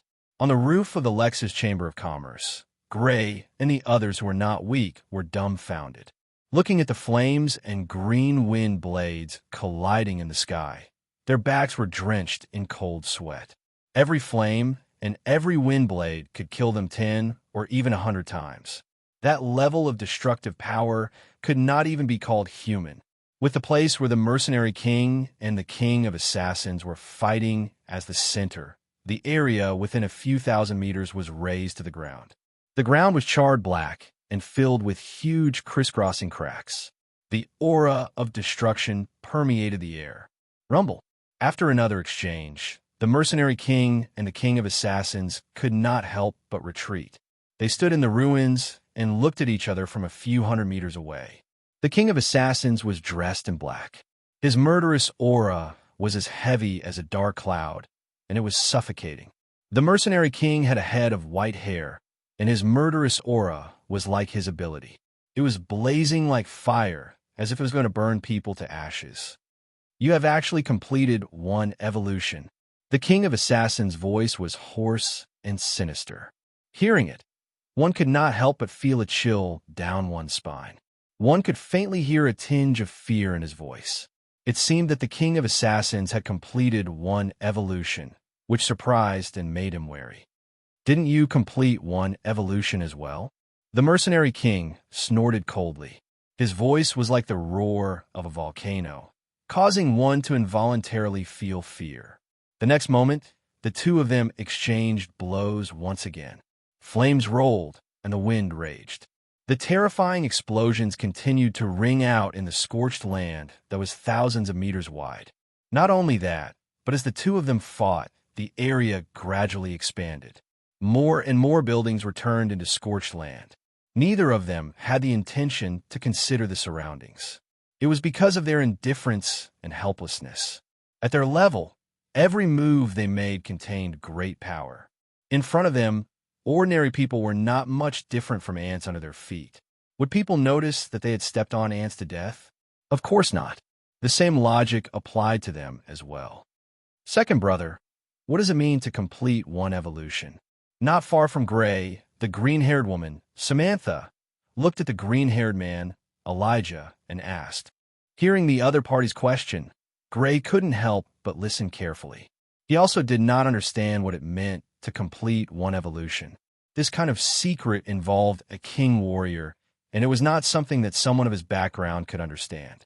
At the level of a king warrior, it is no longer possible to implant a bloodline of a higher level. If they want to reach a higher level, they can only use precious magic herbs like the fruit of evolution that can promote the evolution of their bloodline. The green-haired young man, Elijah, looked at the battle in the distance with a grave expression as he spoke. Completing one evolution means that their bloodline and strength have increased once. Right now, they're even more powerful and terrifying than when they first became a king warrior. According to the records in the family's library, if they can complete 4 such evolutions, their strength will undergo a terrifying change, and they will become an existence above the king level. Every time a king warrior increases in strength, it is a complete transformation. Because of this, it is called an evolution. So it's like that. After hearing the green-haired young man's explanation, the green-haired woman nodded in understanding and exclaimed, "Just one evolution and they're already so strong. If they complete 4 evolutions, wouldn't they be?" It is difficult to complete 4 evolutions. In the past 1,000 years, no king warrior has ever succeeded, including the kings of the 4 kingdoms. The green-haired young man shook his head. Magic herbs with evolutionary effects are too difficult to obtain, and the method of preserving them has been lost with the fall of the empire. It is very difficult to preserve them for long periods of time. It is not possible to store them in a rune portal bag. So even the four kingdoms find it difficult to gather precious magic herbs for 4 evolutions. For evolutions to reach above the king level. Hearing the conversation between the two, Gray's heart was in turmoil. To advance from the king level to above the king level, one needed to undergo 4 evolutions. It was not difficult to imagine the huge gap between the king level and the realm above it. And the king level, after 1 evolution, was already so strong. Every move had the power to destroy heaven and earth. After 4 evolutions, there would be a qualitative change. How strong would an existence above the king level be? Destroying a mountain with a lift of a hand? Or perhaps a city, shattering the ground with a punch and turning the flat ground into a wide lake? I really don't know how the empire was destroyed. Thinking of the empire that once had such a strong person, Gray could not help but sigh. 1,000 years ago, the empire that had such a strong person was destroyed. It was hard to imagine what kind of existence destroyed it. Was it really the ghost merchant? If it was really the ghost merchant that destroyed it, how strong would the ghost merchant be? Boom, boom. The fierce confrontation continued. The king of mercenaries and the king of assassins were both injured. There was a bloody wound on the back of the king of mercenaries. Other than that, there were some abrasions in other places. There was also a burn mark on the stomach of the king of assassins. The clothes on his body were burned into tatters. Boom. After another round of attacks, the two of them looked at each other. From their eyes, one could see a trace of determination. Woo-woo. In front of the king of assassins, a huge cyan tornado appeared. It was extremely huge, like a cyan stone pillar that supported the sky. It smashed towards the king of assassins as easily as crushing dry weeds. Whoosh! The flame on the king of mercenaries' long saber burned even more fiercely.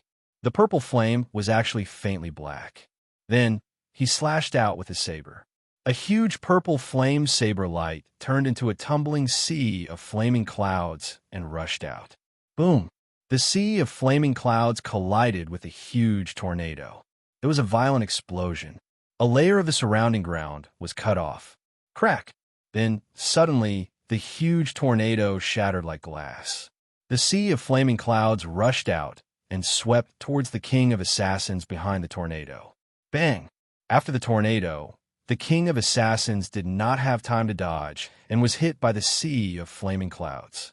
His figure flew backward for a few hundred meters before finally landing on the ground. He spat out a mouthful of black blood. His clothes were completely burned to ashes, and even his hair was charred. On the surface of his skin, there were terrifying burn marks one after another. The most terrifying thing was that there was a huge black burn mark on his chest. It was clearly visible. Even with his strength as a king-level warrior, he couldn't help but be seriously injured by the full power of a king-level warrior's blood fiend attack. Chapter 279. Cough, cough. The king of assassins climbed out of the deep pit and clutched his throbbing chest. His face was extremely pale. He had actually lost. After learning that Mercenary City had the fruit of evolution, he had come with great confidence.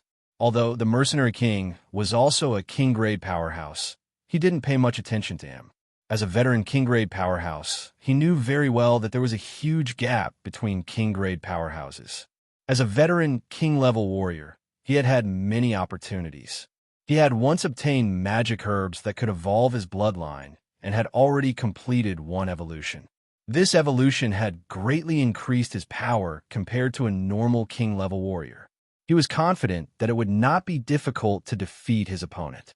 However, he did not expect that his opponent, who had only been a king-level warrior for 50 years, had completed one evolution just like him. Now, he had suffered at his opponent's hands and had been severely injured. Jean Dubois, I will remember this. Glaring coldly at the king of mercenaries, the king of assassins flew out of Mercenary City without hesitation as a tornado rose under his feet. The injuries on his body were extremely serious. Humph, you come and go as you please. How can there be such a good thing? The murderous intent in the king of mercenaries' eyes surged like seawater. The longsword in his hand was surrounded by purple flames as he slashed at the king of assassins. He stepped into the void and quickly chased after the king of assassins. Whoosh, whoosh, whoosh. Numerous wind blades slashed behind him, extinguishing the purple flames that were chasing after him. The king of assassins flew out of Mercenary City without stopping. Stay! The king of mercenaries chased after him. He stepped into the void. Every step he took was on the formless air, but he did not fall. This was because when he stepped down, he exerted a huge pressure on the air, which gave him a strong recoil force so that he would not fall from the sky. Whoosh, whoosh. The green figure fled in front, while the purple figure chased after him. Soon, the two figures had left Mercenary City, leaving behind ruins that stretched for thousands of meters. It was only after the two of them had disappeared for a long time that the people on the roof of the Lex Chamber of Commerce regained their senses. They looked in the direction that the two of them had left and returned to their own rooms. After paying the money, Gray carefully kept the blood of the knife weasel and the blood of the king beast. He then left the Lex Chamber of Commerce with a slightly shocked expression. The difference is too great. Just one attack is enough to kill me 10 times over. If the previous battle between the Copperback Dragon and the other Desolate-level Blood Fiend was a surprise, then the battle between two King-level warriors was a shock. That level of destructive power could already be described as destroying the heavens and earth. Under such destructive power, anything tangible would be unable to withstand it. Not to mention facing their attacks head-on. Just the aftermath of the battle would be enough to take his life. A feeling of insignificance arose in his heart. No wonder king-level blood beasts are called beasts of calamity. From the destructive power of the king-level warriors, it was not difficult to imagine the destructive power of king-level blood fiends. In the face of such existences, not to mention ordinary people, even a berserker like him would feel powerless. No wonder every time a king-level blood fiend appeared, it was described as a huge disaster. Fortunately, I have the possibility of reaching that stage, and the possibility is very high. Touching the rune space bag hidden inside his clothes, Gray withdrew his shocked expression and a trace of excitement appeared on his face. His opponent was powerful, and he would not be weak in the future. With the ability to transform and the blood of the Thunder Dragon, he had already obtained the opportunity to reach the king level. Moreover, it is not impossible to reach the king level in the future. The reason why the king level masters could not implant bloodlines of a higher level was that the most powerful people on the mainland were only at the king level. They did not have the ability to hunt blood fiends of a higher level. From the fact that it took 4 metamorphoses to advance from the king level to the realm above it, one could tell how huge the gap between the two levels was. Without dozens or hundreds of king-level experts, it was impossible to kill a blood fiend above the king level. Not to mention the fact that the king stage masters of the 4 great kingdoms could not reach this number. Even if they could, with the relationship between the 4 great kingdoms, it was impossible for them to work together.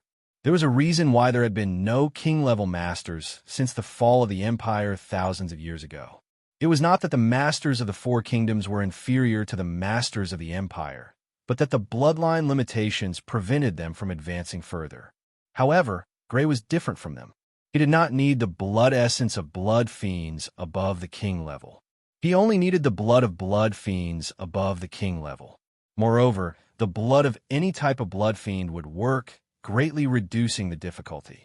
There was a rumor that someone had obtained the blood of a king-level blood fiend in the remains of the empire. Obviously, the blood of a king-level blood fiend exists. What excited Gray was that the blood of a king-level blood fiend had been found in the remains of the empire. It was even possible that the royal families of the 4 kingdoms had such blood in storage. Although Gray currently did not have the ability to make deals with the royal families of the 4 kingdoms, when Gray's strength reached the king level, he would certainly have the ability to make deals with the royal families of the 4 kingdoms. When that time came, the possibility of obtaining the blood of a king-level blood fiend would be very high. Young Master Gray, Young Master Gray. After returning to the Red Wing's encampment, Gray walked into the Red Wing. The mercenaries of the Red Wing all greeted Gray. Gray was not willing to become the commander of the Red Wing, but he would take charge of the Red Wing and incorporate the Red Wing into his own faction. Therefore, these mercenaries followed the customs of nobles and called Gray Young Master. Gray nodded indifferently and walked toward the residential area behind the Red Wing. With the time he had spent on the road and the week he had spent in Mercenary City, the estimated 5 months had already passed. Gray was already impatient to consume the blood. Young Master Gray, thank you for avenging my father. A pretty girl appeared in front of him. She had long black hair and a beautiful appearance, but her eyes were red and swollen and her face was slightly pale. Upon seeing Gray, she immediately spoke gratefully. She was the daughter of the previous Red Wing leader, Haley Hewlett. No need. You should understand that I did not come here to avenge your father. Gray shook his head slightly. He sighed at the girl's encounter. After all, she had lost a family member. I understand, but I still have to thank young Master Gray. The girl looked earnestly at Gray, the gratitude in her eyes extremely sincere. After bidding farewell to the girl, Gray returned to his bedroom. This was one of the best bedrooms in the Red Wing. Not only was it equipped with a study, it was also equipped with a bathroom. After instructing someone to prepare hot water, Gray soaked himself in the bathtub. I hope it'll be as I thought. Gray took out the crystal bottle containing the Blade Weasel's blood from the rune space bag, poured out a portion, and drank it in one gulp. Although he had obtained the blood of the king-level Thunderous Dragon, Gray did not intend to consume it now. For the current him, the blood of the king-level Thunderous Dragon would allow him to possess the king-level bloodline and increase his ultimate realm. This was not urgent. It did not matter whether it was earlier or later. After all, he was only a berserker now. In other aspects, although he could gain a special Blood Fiend ability that could increase his fighting style and combat strength to a certain extent, the increase in his strength would not be too obvious. Unless this ability was combined with the other Blood Fiends in his body, like the Icy Windblade, to form an even more powerful Blood Fiend ability. However, Gray was not sure if this would happen. In comparison, although the Blade Weasel's blood could not allow him to possess the king-level bloodline, it was very likely to increase the power of his Blood Fiend ability. Boom! After swallowing the Blade Weasel's blood, a kind of violent burning heat suddenly rose from Gray's stomach. It was as if an explosive had exploded in his stomach, and scorching hot magma was splashing in all directions. With Gray's stomach as the center, the terrifying burning heat spread out. At a speed visible to the naked eye, Gray's entire body was rapidly turning crimson. Like a dye spreading along a piece of papyrus, part of it spread upwards, spreading to the upper half of Gray's body, arms, and head. Part of it spread downwards, spreading towards Gray's legs. In the end, Gray's entire body had turned crimson. Beads of sweat the size of beans seeped out from Gray's forehead, from Green's back, and from the pores on Gray's body. Gray felt as if he was being roasted on a volcano. His entire body was drenched in sweat. His head began to feel dizzy, and his perception of his surroundings became extremely weak. The bathroom was already far away from him. It was as if he was placed in a dense fog, and everything around him became light as a feather. His body was no longer under his control. He felt powerless all over, as if there was a 1,000-pound boulder pressing down on his body. He could not even move his fingers or toes. Gray had experienced this kind of process too many times, so he did not appear to be panicking. He only emptied his mind and waited quietly. After an unknown amount of time, the burning heat in his body slowly subsided. His dizzy brain slowly became clear, and his uncontrollable body slowly returned to his control. Finally, the burning heat disappeared, his mind became clear, and his body returned to his control. It's over. Gray naturally knew that this meant that the transformation had ended. Forcefully supporting his tired body, Gray walked out of the cold bathwater. He put on his clothes, fell onto the bed, and immediately fell asleep. In the moment before he fell asleep, his only thought was, //. /15_15674/ Chapter 280. Young Master Gray. The preparations for departure have been completed. In the morning 3 days later, Alice reported to Gray. Then let's depart. Gray nodded. Although the leader of the Mantis mercenary group was dead, the Red Wings' plan to leave Mercenary City did not change. It was impossible for Gray to oversee Mercenary City. If the Red Wing wanted to obtain Gray's protection, moving to the Fergus family's territory was inevitable. Although they had the option of drawing a clear line with Gray and continuing to stay in Mercenary City, and Gray would not mind, the Red Wing had no such plans. Although the leader of the Mantis mercenary group, who had the strength of a berserker, was dead, the Mantis mercenary group was not destroyed. The Mantis mercenary group was still not weak. Without Gray's protection, the Red Wing was still no match for the Mantis mercenary group. Moreover, the Mantis mercenary group was not the only mercenary group that had conflicts with the Red Wing. It was just that the conflicts with the Mantis mercenary group were more serious in comparison. Without the berserker in charge, the Red Wing would inevitably be suppressed by other mercenary groups that had conflicts with them.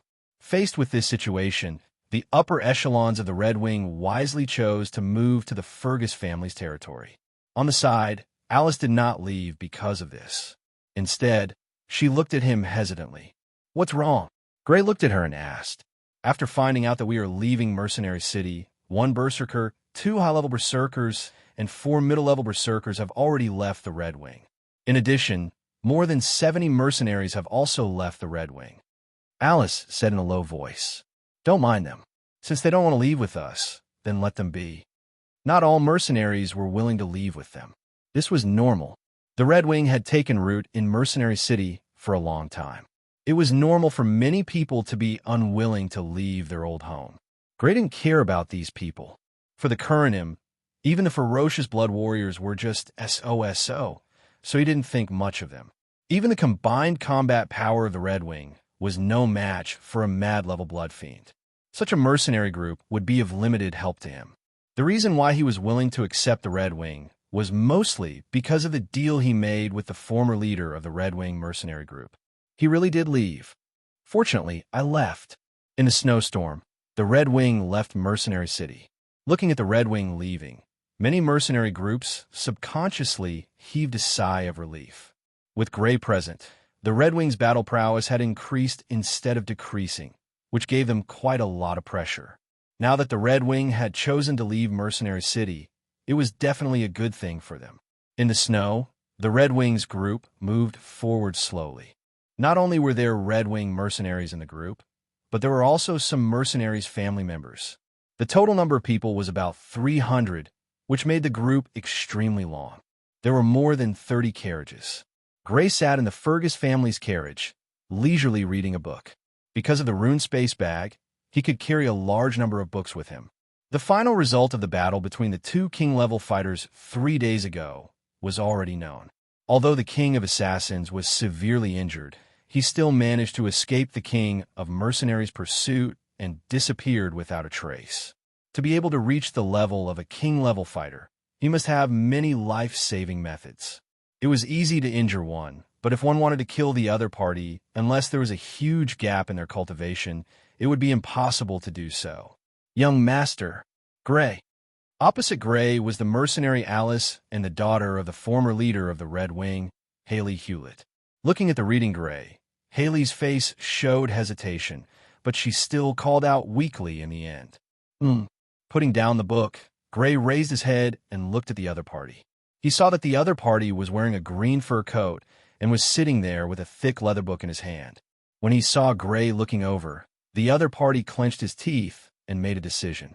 He stood up and handed the leather book in his hand to Gray as he spoke.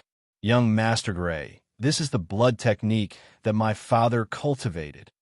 Gray looked at the cover of the book and saw the words Blazing Bird written on it. Evidently, the blood technique that the former leader of the Red Wing cultivated was the Blazing Bird Sequence blood technique. Gray did not take it and shook his head slightly.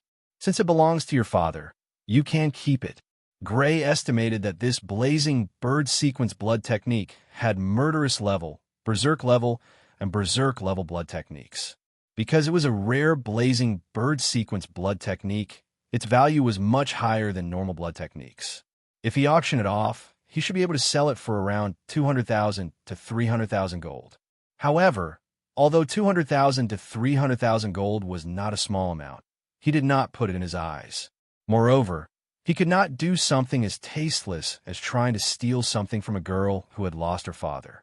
But a look of struggle appeared on Haley's face. This blood technique book was something that her father had left her, and she did not want to hand it over. However, apart from being the daughter of the former leader, she no longer had anything to do with the Red Wing. This made her feel very uneasy. She did not have much money on her. Before the duel, her father seemed to have predicted that he would die. In order to protect her, he had given most of his savings to the mercenary group. He had only left her a few tens of thousands of gold. After hesitating for a long time, she decided to give the most valuable thing she had to Gray. Don't think about anything and just stay in the Red Wing. Seeing the hesitation and uneasiness in her heart, Gray smiled. The Red Wing was your home in the past, and it is still your home now. Haley, since young Master Gray has said so, you should keep it. Pulling Haley back to her seat, Alice stroked the girl's hair, sighed, and comforted her. Besides, don't you still have us? Sister Alice. Haley could not help but throw herself into Alice's arms, choking with sobs. She had lost her only family and had no one to rely on. She was hesitant and uneasy, not knowing what path she would take in the future. The helplessness in her heart caused her extreme suffering, and she could finally vent it all out at this moment. At noon, the group stopped, set up simple tents, and prepared lunch. Gray alighted from the carriage, chose a direction, and walked straight. There was no place in Mercenary City that was suitable for him to test his Blood Fiend's abilities, so he had been suppressing the urge to test his Blood Fiend's abilities for the past few days. Now that he had left Mercenary City, he finally had a chance. Walking forward, Gray finally found a barren stone forest. In the stone forest, stones of various sizes were piled up in a disorderly manner, and there were a few plants scattered about. Because the ground was made of stone, they did not grow luxuriantly, and a few of them were bent under the weight of the thick snow. Looking at a huge boulder with a diameter of 10 meters in the distance, Gray suddenly released an ice wind blade in front of him. This was an emerald green ice wind blade. Compared to the ice wind blade that Gray had used before, the green color of this one was a bit deeper. It was less transparent and had more texture. If the previous wind blade was polished from the mist-like substance on the surface of jade, then the current wind blade was completely polished from green jade. Swish! The jade-green wind blade slashed out, and a sharp hissing sound exploded in the air. Pop! The next moment, a clear crack appeared in the middle of the huge boulder. It cut across the left and right sides of the boulder, splitting it in half from the middle. Crack! Crack! The cold air was hazy, and the surface of the boulder, as well as the surrounding area, was suddenly covered in white ice. Rumble! In the end, the boulder on the top slid down and smashed into the ground with a loud bang, creating a deep pit in the ground. The nearby area was covered in ice. The ice wind blade has become even sharper.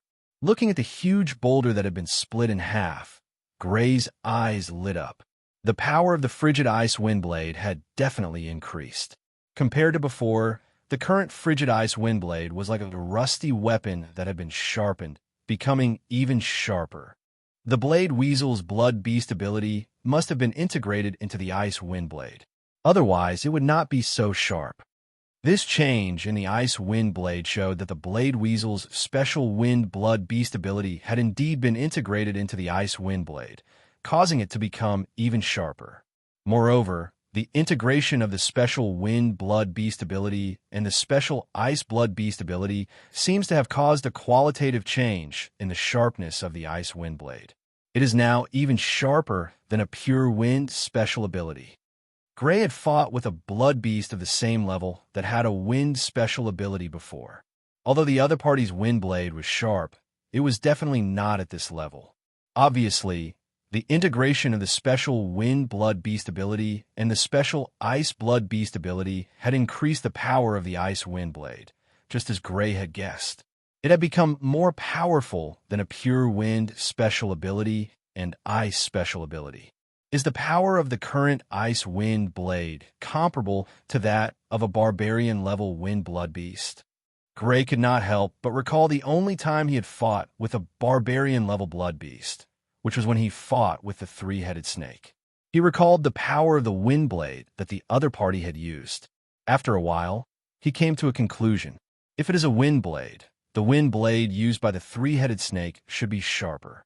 The wind blade used by the three-headed snake was too sharp and had left a deep impression on Gray. In comparison, although the current ice wind blade was extremely sharp, it was still slightly inferior to the three-headed snake's. However, a sharp light flashed in Gray's eyes. For an attack like the ice wind blade, even if I don't fully activate the blood beast ability, I can still slash out 5 of them. The power of 5 stacked together is not necessarily weaker than the wind blade used by the three-headed snake. Chapter 281. Whoosh, whoosh, whoosh, whoosh, whoosh. In front of Gray, 5 emerald green ice wind blades appeared and slashed forward in unison. Poof, poof, poof. In the stone forest, stone chips were flying and ice was freezing. A large number of stones were shattered and a large area was frozen. In the middle of the rocky forest, there was a wide trail of ice on the ground. It spread out far and wide. Along the way, not a single stone was intact. All of them were shattered. The combined power of the 5 wind blades is definitely not inferior to the three-headed snake's wind blades. Gray's eyes flashed with joy, and it is more practical than the three-headed snake's wind blades. After all, it has the ability to freeze air. Although the freezing effect of the cold air would be greatly reduced against a barbarian-level opponent, it would still be effective. The ice blades with the ability to freeze air were definitely more practical than the three-headed snake's wind blades. My combat power has finally reached the barbarian level. Gray heaved a sigh of relief. His initial guess was not wrong. After the fusion of the wind and ice special blood fiend's abilities, their power had indeed reached the barbarian level. Finally, I have the power to fight. If he wanted to contend against Rob Tracy and have the power to fight against Rob Tracy, his own combat power had to reach the barbarian level. Otherwise, there was no way he could contend against Rob Tracy. Last time, he had only stopped Rob Tracy for a moment, but he was already in danger and almost killed. This was enough to show the huge gap between the combat power of the barbarian level and the combat power of the barbarian level. But this is not enough. Next, I need to replace the corpse with a barbarian-level blood fiend with the combat power of the barbarian level. If it was only Rob Tracy, Gray was confident that with the destructive power of the ice blades and Sarcopithecus, which only had the physical strength of a barbarian-level blood fiend, he would be able to contend against them. But Rob Tracy's combat power was not limited to this. He also had a magic weapon that could control barbarian-level blood fiends. Although the previous blood beast had been destroyed by Marnell Sidney, it would not be difficult for him to kill another blood beast given his strength. Therefore, when facing the other party, not only did he have to consider the other party's combat strength, he also had to consider the combat strength of the other party's barbaric-level blood fiend. Half a month later, it was close to the end of the year. Gray and the Red Wing entered Fergus territory, which had expanded by nearly 10 times, and finally arrived at Fergus City. Before they arrived, Gray had already sent someone back to inform the Fergus family to prepare a place for the Red Wing. Thus, it was very easy to settle the Red Wing in. After making sure that the Red Wing was properly settled, Gray returned to Fergus Castle. Under the welcome of the Fergus family, Gray entered Fergus Castle. In the room, the fireplace burned brightly, emitting warmth. Everyone from the Fergus family, including Gray, sat around the fireplace. Gray, if you had come back any later, you would have spent the new year on the road. Bernal joked. I didn't expect it to take so long. Gray shrugged his shoulders helplessly. He had originally thought that he would be able to return on the second day after arriving at Mercenary City. In the end, he had not been able to buy the blood of a barbarian-level special wind-type blood fiend and could only participate in the auction a week later.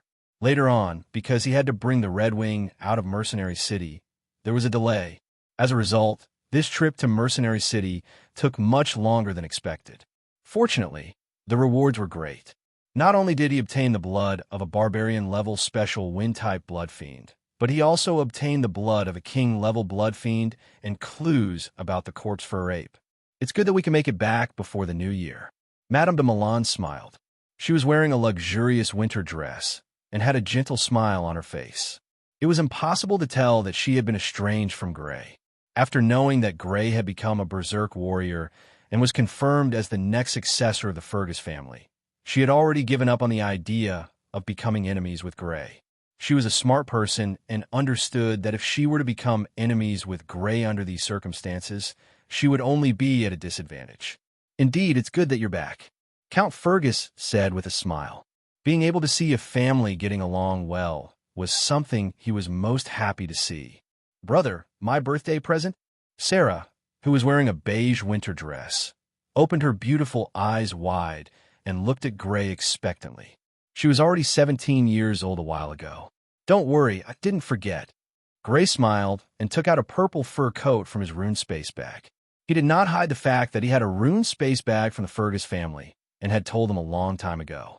Here, this is the birthday present I prepared for you. Gray handed it to Sarah.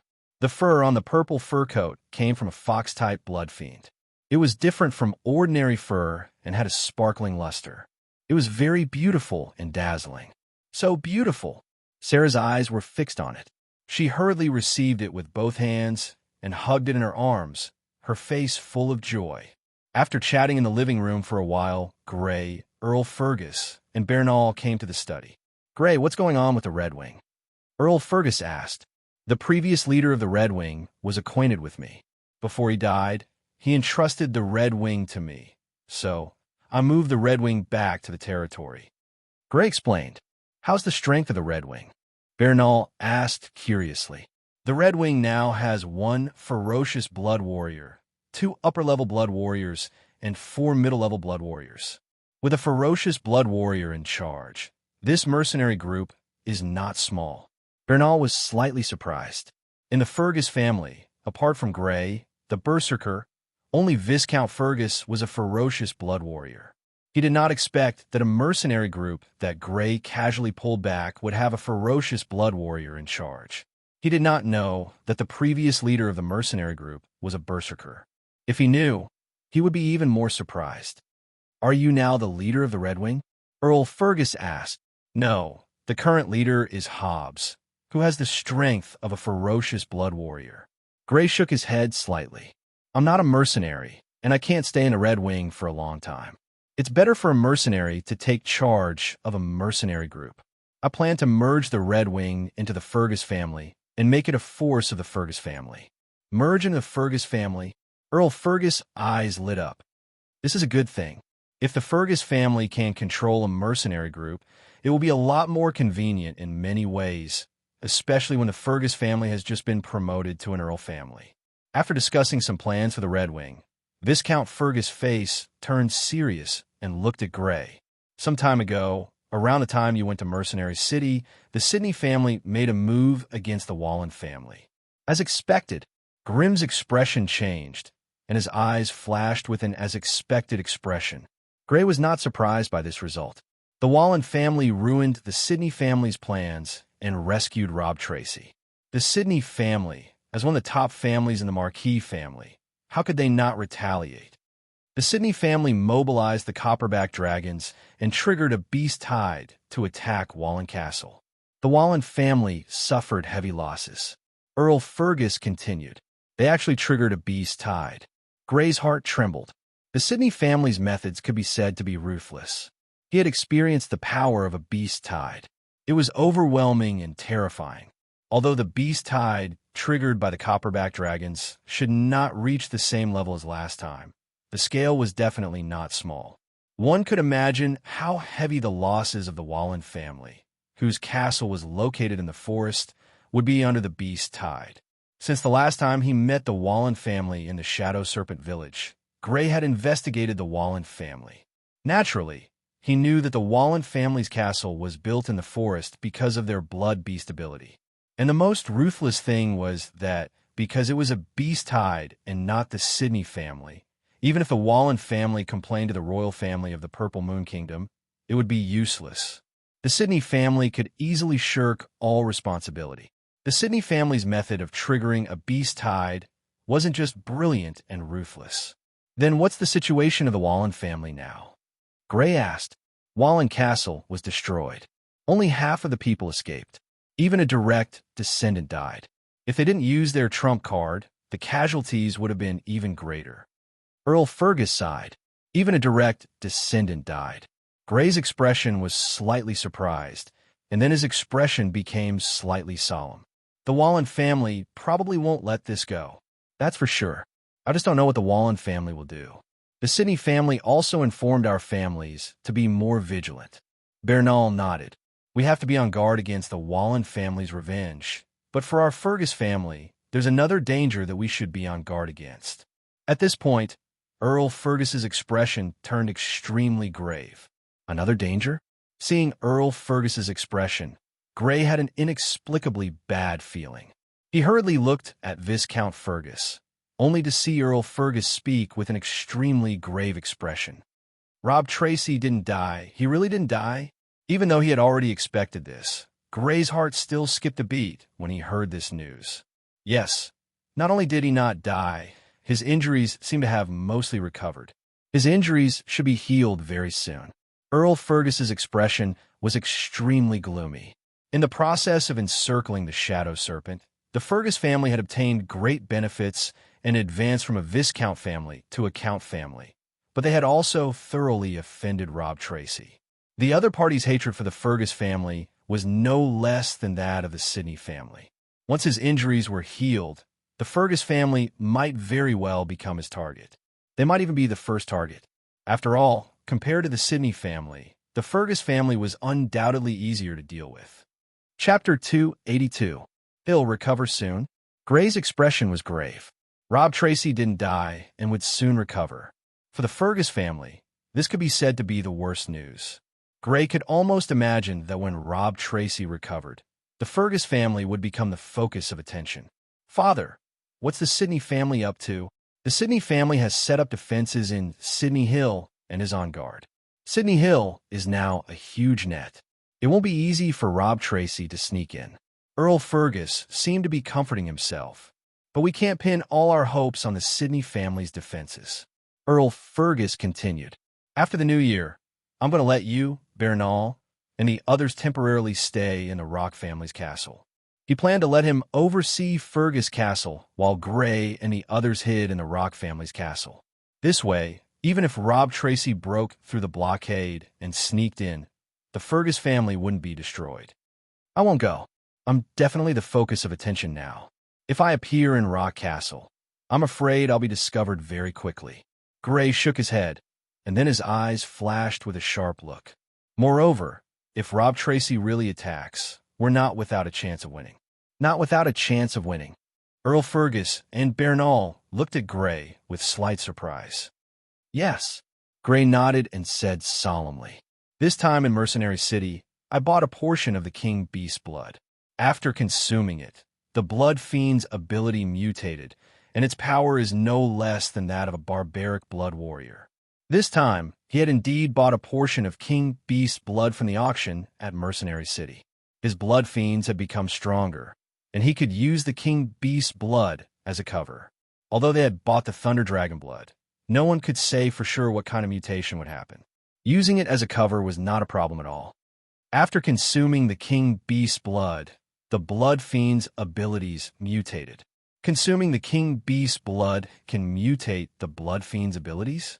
Earl Fergus and Bernal looked at Gray in shock. They didn't know that the King Beast's blood could mutate the Blood Fiend's abilities. Yes, I once read in the Sydney family's library that the blood of a high-grade Blood Fiend has a certain chance of causing the Blood Fiend's ability to mutate. Gray nodded. When I was in Mercenary City this time, I happened to see the blood of a king-level Blood Fiend being auctioned, so I bought a portion. After consuming it, my Blood Fiend's ability mutated, and its power should not be inferior to that of a barbarian blood warrior. Great, this is great.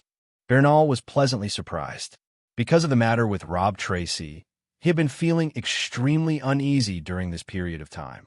When he heard that Gray's Blood Fiend's ability had mutated and its power was comparable to that of a barbarian blood warrior, he couldn't help but feel the uneasiness in his heart lessen slightly. Although Gray's Blood Fiend's power was comparable to that of a barbarian blood warrior, and he might not necessarily be a match for Rob Tracy, at least he wouldn't be as helpless as before. Good. Earl Fergus couldn't hide the joy on his face and repeatedly said the word good. Rob Tracy's injuries were about to recover, and the Fergus family was bound to be targeted. One could imagine the anxiety in his heart. At this time, Gray's bloodline had mutated, and the power of his Blood Fiend's ability had reached the barbarian level. This was the best news he had heard in a while. In fact, with my current strength and Sarcopithecus, it won't be a problem for me to contend against Rob Tracy, Gray said.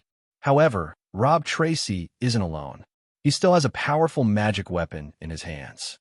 The magic weapon that can control barbarian-level blood fiends? At the mention of the magic weapon, Bernal's expression changed slightly. Although he didn't participate in the encirclement and suppression of the Shadow Serpent, he learned about the existence of the magic weapon from Earl Fergus and Gray. He thought for a while and said, "Don't worry about the magic weapon. Sydney territory is now under full martial law. It's very difficult for the other party to transport a huge barbarian-level blood fiend into Sydney territory. Although the possibility isn't big, it's still possible." Gray shook his head. "My rune portal bag can hold a barbarian-level blood fiend. Maybe Rob Tracy or the Wallen family has a similar rune portal bag. Indeed, we can't rule out this possibility," Count Fergus said with a serious expression. "I'm preparing to go to the Red Leaf Forest tomorrow to hunt a barbarian-level blood fiend with its physical ability. I'll use it to replace Sarcopithecus. This way, our combat strength will increase by another level." Gray said, "Hunt a barbarian-level blood fiend with its physical ability? Indeed, this is a good way to increase our combat strength," Earl Fergus said after thinking for a while. "However, it'll be New Year in 3 days. It won't be too late to go after New Year. The other party's injuries won't recover so quickly." "All right." Gray thought for a while and nodded in agreement. Although Rob Tracy's injuries were almost healed, he still hadn't fully recovered. It shouldn't take too much time for him to enter the Night Forest to hunt a barbarian-level blood fiend. There was more than enough time. The Fergus family spent the new year in a lively atmosphere. Gray, Earl Fergus, and Bernal temporarily put down their worries. 4 days later, which was the first day after New Year, Gray left Fergus Castle alone and rode towards the Red Leaf Forest. When he arrived at the Red Leaf Forest, he paid the villagers of Goathorn Village to take care of his horse. Gray walked into the Red Leaf Forest empty-handed. Every step he took left a deep footprint on the ground. Snow was still falling from the sky, and the sky was full of white flowers. The cold air was pervasive. Even if one was wearing a thick coat, walking in such weather would make one shiver from the cold. However, Gray didn't feel cold other than a slight chill. After swallowing the blood of the Ice Soul Beast, Gray had obtained the Ice Attribute transformation. He had a strong resistance to the cold, so even in such weather, he didn't feel too cold. Poochie. When he arrived at the edge of the forest, Gray walked into the forest. He stepped on the ground, and his foot sank rapidly. Seeing that his calf was about to sink into the snow, he quickly retracted his foot. The snow in the forest is so deep. Gray frowned as he looked at his foot that was about to sink into the snow, but still didn't reach the bottom. Although he was wearing long boots, they only reached his calf. If he were to walk through the snow, his boots would be full of snow. Although he wasn't afraid of the cold, his shoes were wet with snow. This was obviously not a comfortable experience. His heart stirred, and he had an idea. He took out his rune space bag and took something out. Boom! With a loud sound, a huge object appeared in the snow.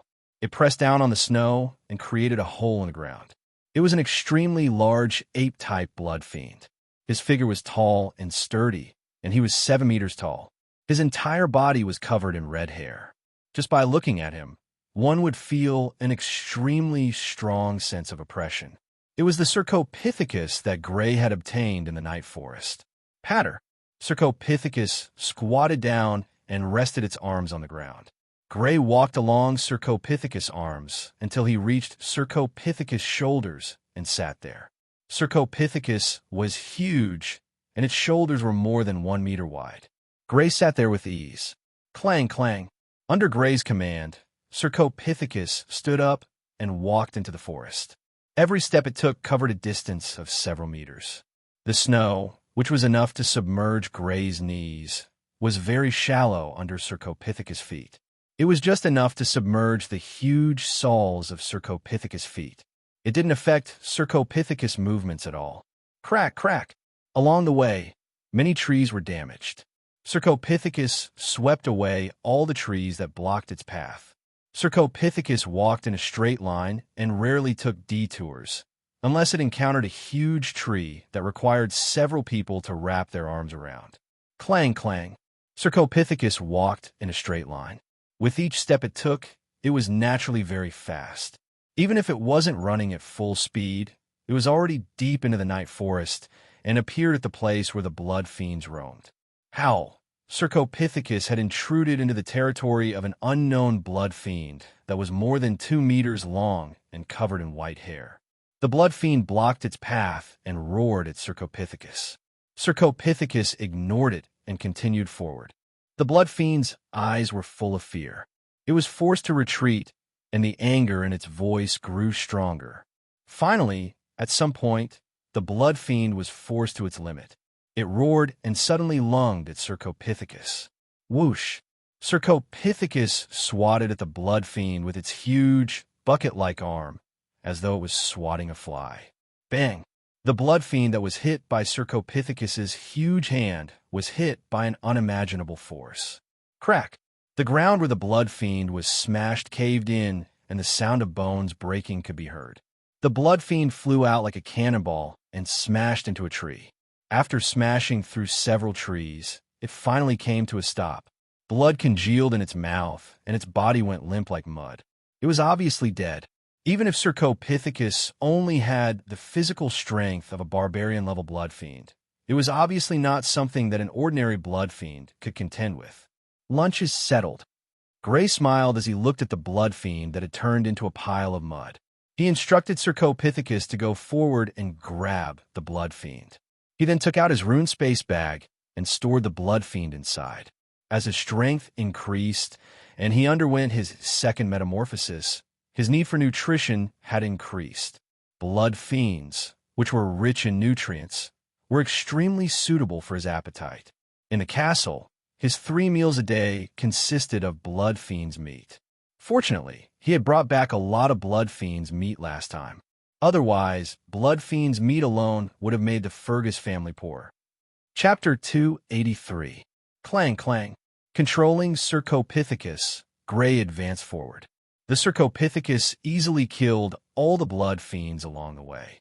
At first, Gray would put away the blood and flesh, but later on, there were too many and he had to abandon them. Although his rune space was large, it was limited. After eating several kilograms of barbecued meat made from the flesh of an unknown blood fiend, Gray continued his journey. As he went deeper into the forest, the blood fiends he encountered were no longer just murderous-level blood fiends. Occasionally, he would encounter a mad-level blood fiend.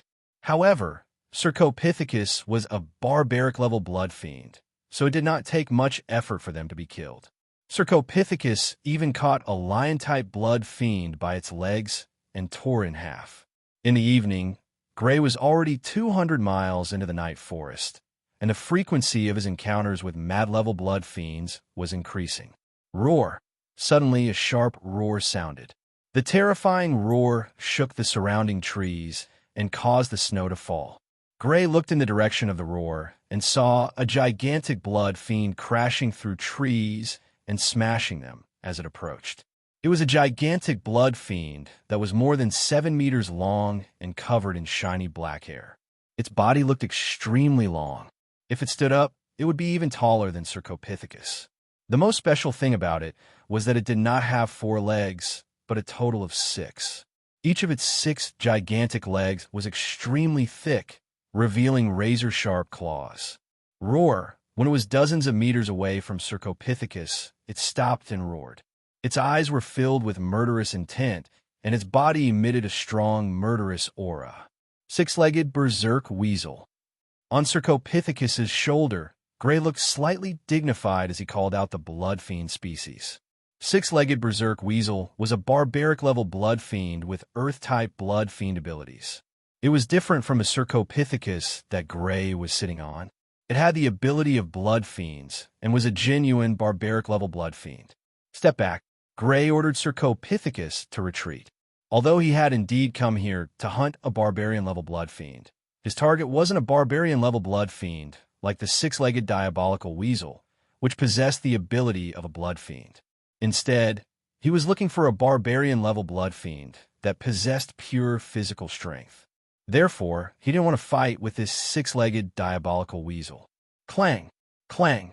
The Cercopithecus' enormous body slowly retreated, and the distance between it and the six-legged berserker weasel increased. However, in the next moment, the six-legged berserker weasel's eyes shone with a fierce light. Suddenly, it pounced towards the retreating Cercopithecus like a gust of wind. Gray wanted to avoid the battle, but this six-legged berserker weasel that had been disturbed didn't seem to have the intention of letting Gray and the ape off just like that. Oomph! Gray snorted coldly, the look in his eyes turning cold. He just didn't want to waste his blood energy in a meaningless battle. He wasn't really afraid of the six-legged diabolical weasel. Whoosh! Whoosh! Whoosh! Whoosh! Whoosh! 5 emerald green frost wind blades appeared. They were like 5 giant blades polished from jade, and they whistled as they slashed towards the six-legged berserker weasel. Sensing danger, the six-legged berserker weasel that was pouncing forward suddenly stopped in its tracks and dodged to the side. Puff! Puff! Puff! Puff! Puff! Puff! Although the six-legged berserker weasel's body was 8 meters long, it was extremely fast and agile. With a twist of its body, it dodged all 5 of the frost wind blades that Gray had slashed out. The 5 frost wind blades struck the snowy ground behind it. However, Gray's attack wasn't something that could be dodged just by dodging the frost wind blades. Crack! Crack!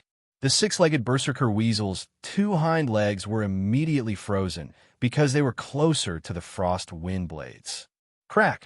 With its 2 legs frozen, the six-legged berserker weasel panicked. It struggled with all its might and broke free from the frozen ice. Having suffered an inexplicable loss, the six-legged berserker weasel let out an angry roar. Chi. Strange movements suddenly came from the ground beneath the Cercopithecus' feet.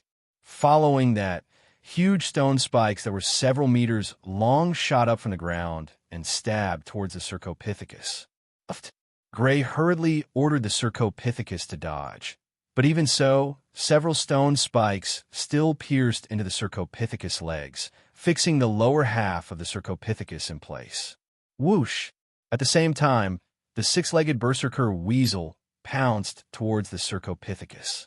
The upper half of its body stood up, and the sharp claws on its 2 forelimbs quickly clawed at the Cercopithecus.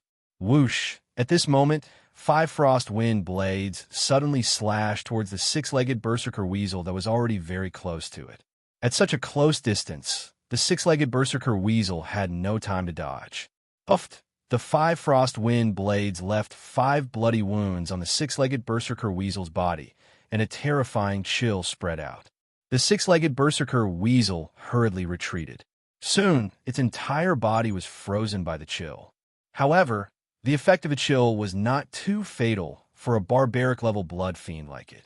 Countless fine cracks appeared on the ice that had completely frozen it. Puff! Gray ordered the Cercopithecus to break the stone spikes that had pierced into its flesh. At the same time, he slashed out another 5 frost wind blades towards the six-legged berserker weasel. Patter! As a barbaric-level blood fiend, the six-legged berserker weasel had a strong defense and was extremely resistant to the chill. It quickly broke free from the chill that was binding it. However, at this moment, Gray's frostwind blade had arrived. Puff! The six-legged berserker weasel, which had just broken free from the chill, had 5 deep bloody wounds on its body. Moreover, it was once again frozen by the chill. Boom! The six-legged berserker weasel broke free from the chill once again. However, the Cercopithecus had already appeared in front of the six-legged berserker weasel and ruthlessly punched its head. Bang! The six-legged berserker weasel, which had been hit by the Cercopithecus, was suddenly sent flying. It crashed through many trees and shattered the ice on its body before it paused in a sorry state. Clang, clang! The Cercopithecus chased after it. The six-legged berserker weasel got up dizzily and looked at the charging Cercopithecus. Its eyes were bloodshot as it furiously roared, filled with hostility. Dozens of stone spikes shot out from its surroundings and rose into the air. Like dozens of gigantic spears, they were uniformly aimed at the Cercopithecus and Gray, who was on the Cercopithecus. Boom! Gray's expression did not change. In front of him, 5 frost wind blades slashed towards the stone spikes. Under the frost wind blades, the stone spikes were easily cut through like butter. They were frozen by the chill and fell heavily to the ground. The six-legged berserker weasel wanted to continue using its blood fiend ability. However, the Cercopithecus had already arrived in front of the six-legged berserker weasel. Bang! The six-legged berserker weasel was once again hit in the head and sent flying. Bang, bang, bang! With the cooperation of Gray and the Cercopithecus, the six-legged berserker weasel was continuously hit in the head by the Cercopithecus. Blood flowed out of its mouth, and its head even began to deform slowly. Bang! The six-legged berserker weasel was once again sent flying by the Cercopithecus. Its eyes were bloodshot, and there were even traces of blood due to the hits. It roared furiously, filled with hostility. Chee, chee, chee. The ground around it was surrounded by densely packed stone spikes that were about 2 to 3 meters long. They detached themselves from the ground and floated up. Like countless gigantic arrows, they attacked the Cercopithecus. I'm going all out. Gray's expression finally became slightly serious. He did not dare to hesitate and used his blood fiend ability to its fullest extent. Dozens of frost wind blades, like a long emerald river, met the densely packed stone spikes head-on. Puff, puff, puff! The stone spikes and frost wind blades continuously collided and destroyed each other. In the end, both sides disappeared, leaving behind only a pile of frozen gravel. Bang!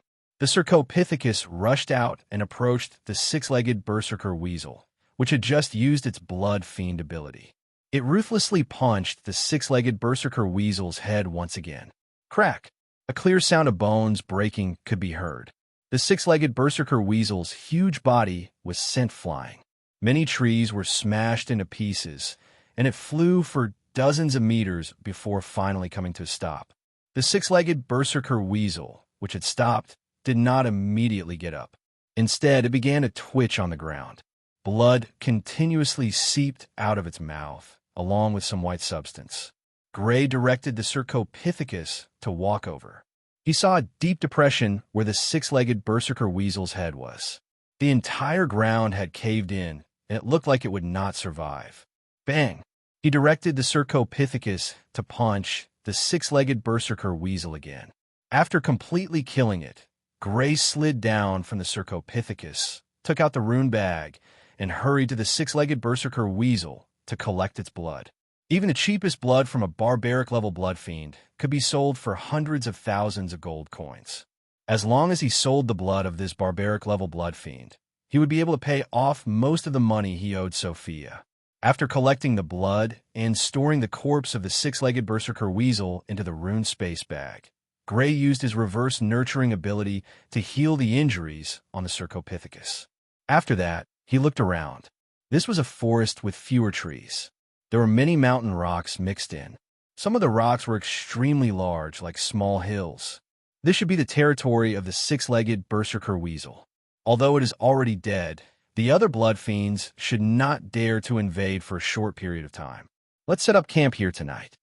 After looking around the vicinity, Gray found a place with the back of a huge mountain rock and pitched his tent.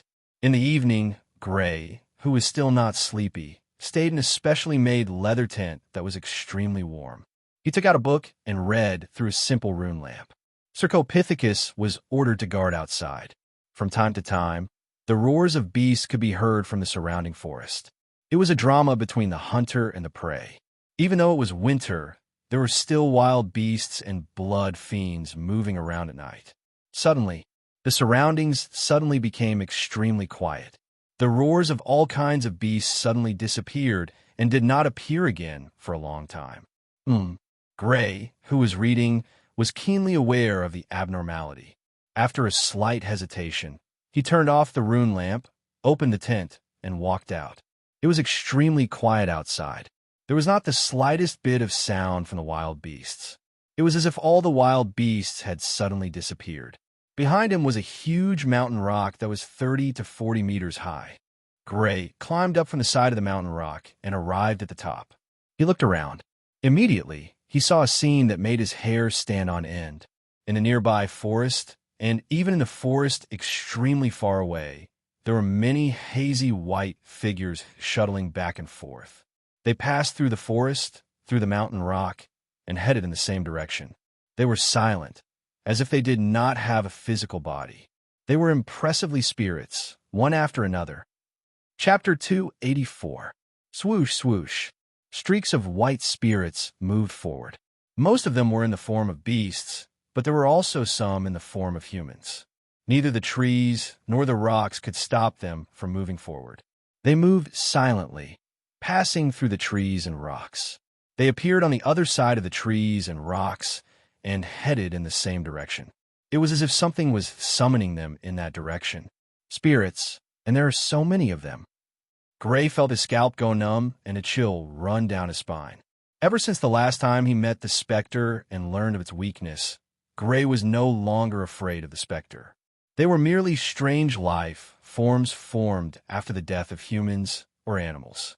With his current strength and the lightning magic sword that could restrain ghosts, even if there were hundreds of them, he was confident that he could exterminate them. However, at this moment, the spirits in his sight were not just a few hundred or a few thousand, but tens of thousands, or even more than 100,000. Even if he killed until his hands went limp, he would not be able to kill all of them even after several days and nights. What the hell is going on? Why are there so many specters? Don't spirits only form under special circumstances? According to Sophia's explanation, as well as the records about specters he had read in the Sidney family's books, specters were special life forms that could only be formed under some very special circumstances.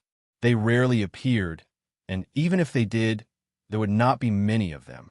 However, there were tens of thousands, or even more than 100,000 spirits. Could it be that there is a huge environment nearby that can produce spirits? Gray guessed in his heart in horror. If there was a huge environment nearby that could produce spirits, it would make sense for so many spirits to appear in the night forest with so many wild beasts. These spirits are obviously gathering in one direction. What is there in that direction? Gray tried his best to look in the direction where the spirits were gathering. However, the distance was too far. Even with his eyesight, he could not see clearly what was in that direction. Should I go and take a look? Tens of thousands of spirits were gathering in one direction. It was extremely strange and could very well contain great danger. However, he was extremely unwilling to not investigate when encountering such a situation. Danger and opportunity sometimes coexisted. When encountering danger, there was also the possibility of encountering opportunity. Let's go and take a look. Once I discover any danger, I will retreat immediately. Having made up his mind, Gray slid down from the top of the mountain and put away the tent. He also put the Cercopithecus into the rune space bag and carefully walked in the direction where the spirits were gathering. As he walked in that direction, he inevitably encountered a spirit that was 5 meters long and should have been a berserk-level blood fiend when it was alive. Clang! Gray hurriedly pulled out his magic sword and was on guard. Once the other party attacked him, he would immediately activate the lightning of his magic weapon and kill the other party. However, what surprised him was that the huge specter did not seem to see him, and it continued to move forward without slowing down. Gray did not put away the sword in his hand. Instead, he gripped it tightly and continued onwards. As he moved forward, he encountered more and more specters. There were all kinds of specters, and among them, Gray even saw a gigantic blood bee specter. Without exception, they all ignored him and walked in the same direction in a daze. He kept a distance from the spirits and followed them. Half an hour later, the forest disappeared and the terrain in front of him was empty. This was a rocky terrain. It was extremely spacious. Rocks were scattered around, and there were only rocks. There were very few trees. The direction that the specter was heading towards was the center of the rocky terrain. After walking for a while, Gray's eyes suddenly shrank. A huge building that was emitting a hazy white light appeared. It seemed to be a huge palace. Inside, there were many buildings made of an unknown material. They were rough and simple, emitting a hazy white light. It was extremely majestic and spectacular. The tallest building was 100 meters tall and was located in the center of the palace. It was a huge building that looked like an altar. At this moment, the spirits that were gathering like a tide were rushing toward the palace that was emitting a white light. They approached from all directions and came into contact with the walls of the palace. Then, their bodies disappeared outside the palace. It was as if they had passed through the palace, or as if they had merged into the palace. They were like moths to a flame, one after another. What is this place? Could it be the ruins of the Empire? Gray first thought of the ruins of the Empire. The Empire was the most glorious period of the continent. During that time, there was an existence above the king level. Runes, weapon refinement, medicine refinement, and other conveniences were much more advanced than now. Occasionally, there were rune puppets excavated from the Empire's ruins. They had extraordinary combat power. It was rumored that there were even rune puppets that had reached the king level.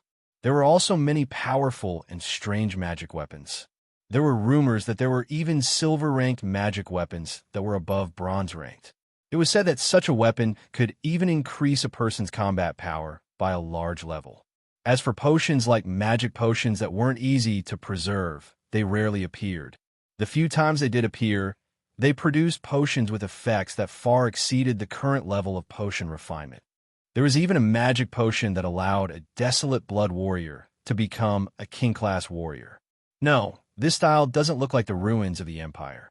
After looking at it from afar, Gray shook his head slightly. So far, he had come into contact with 3 Empire's ruins. In addition, he had read many books about the Empire's ruins in the Sydney family. He had a deep understanding of the style of the Empire's ruins. The architecture of the Empire's ruins was very exquisite and full of art. However, the building in front of him was very rough and simple. It focused more on the whole and was majestic. The architectural style and the Empire's ruins could be said to be 2 extremes.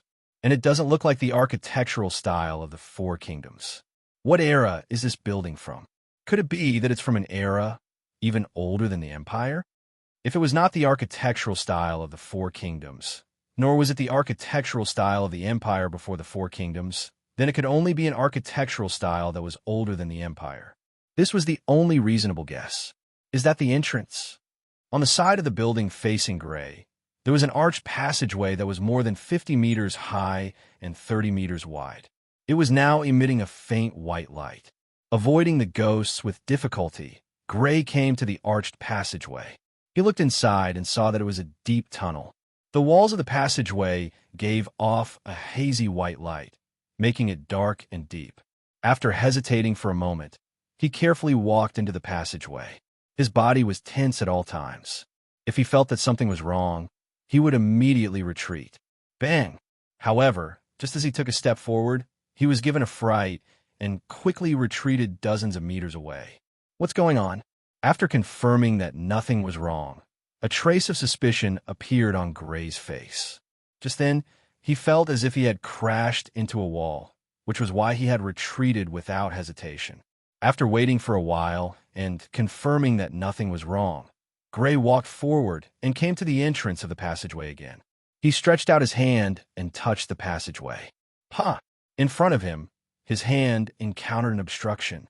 It was as if he was caressing an extremely smooth wall, but there was clearly nothing in front of him. An invisible wall. Gray retreated a few dozen meters away again, his eyes narrowed. At the entrance of the passageway, there was an invisible wall blocking the entrance. I wonder if I can break it. The building in front of him was very mysterious. Gray wanted to go in and explore to see if he could gain anything, but the invisible wall blocked him outside. Swish! It was obviously impossible to give up just like that. After retreating a little more, Gray slashed at the entrance with an icy wind blade. The dark green wind blade turned into a green light and slashed at the entrance of the building. However, in the next moment, just as it neared the entrance, it strangely disappeared without a trace. There was no loud sound of hitting a hard object, nor was there any phenomenon of cold air pervading. It was as if it had suddenly disappeared. It disappeared. Gray's pupils shrank. He didn't block the ice wind blade. Instead, he made the ice wind blade disappear. Swish, swish, swish. A trace of thought flashed in his eyes. He fully activated the ability of the Blood Fiend. Dozens of icy wind blades shot out in front of Gray and shot at the entrance together. In the next moment, a similar scene appeared. The dozens of frigid wind blades disappeared at the same time, leaving not even the slightest trace behind. With my current strength, I can't break this invisible wall at all. Seeing this scene, Gray frowned. Even with his strongest ability of the Blood Fiend, it disappeared without a trace. It was absolutely impossible to break this invisible wall with his strength. I wonder if there are people in other places. He avoided the spirits and walked around the huge building. Half an hour later, he had circled the huge building once.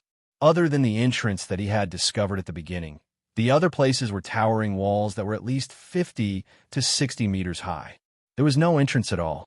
He tried to climb up the high wall, but found that there was an invisible layer of smooth wall near the high wall. What exactly is in this building? Why are these spirits rushing into it one after another? The specters were still like moths to a flame, crashing into buildings one after another. Once they touched a building, these specters would suddenly disappear. It was unknown whether they had completely disappeared or entered the building. The light emitted by the building seems to be brighter than before. Gray stared at the building in deep thought. Suddenly, his expression changed. The current building was obviously brighter than when he had first seen it. If the previous building's light was like moonlight on a cloudy day, then now it was like moonlight on a sunny day. Chapter 285. As the spirits continue to enter, the building is slowly getting brighter. A thoughtful look appeared on Gray's face. His intuition told him that the gradual brightening of the building had something to do with the spirits that were constantly entering the building. It was as if these spirits had turned into firewood, fuel, and power for the building's illumination. Is it just getting brighter, or is there some unknown change happening inside? Gray stared carefully, trying to find other changes in the building. However, other than the brightening, he did not find any other changes. The invisible wall outside, will it disappear at some point? A building with obviously extraordinary origins was right in front of him, but he could not find a way to enter. This made Gray feel a little unreconciled. However, he had also tried. With his current strength, it was impossible to break the invisible defense outside the building. Now, he could only hope that the invisible wall would disappear at some point. Otherwise, he could only give up. Standing on a high rock, Gray avoided the spirits that were swarming into the building from all directions. He stared at the strange building and waited quietly. Now, other than waiting and hoping that the invisible wall outside the building would disappear on its own, there was no other way. After more than an hour, the spirits that were gathering from all directions slowly decreased. Even if there were many wild beasts in this area, the number of spirits that could be produced was not endless. Even so, it was already extremely terrifying. Gray estimated that there should be a total of 300,000 to 400,000 spirits that were integrated into this building. The white light from the surface of the building in the distance was getting brighter and brighter. At this moment, it was as bright as an incandescent lamp, emitting a holy and majestic light. Suddenly, the building in the distance changed. A large number of golden lines suddenly appeared on the surface of the building. Some of these lines were like powerful, ferocious birds. Some were like powerful, ferocious beasts. They bobbed up and down on the surface of the building, stirring up a strange golden light.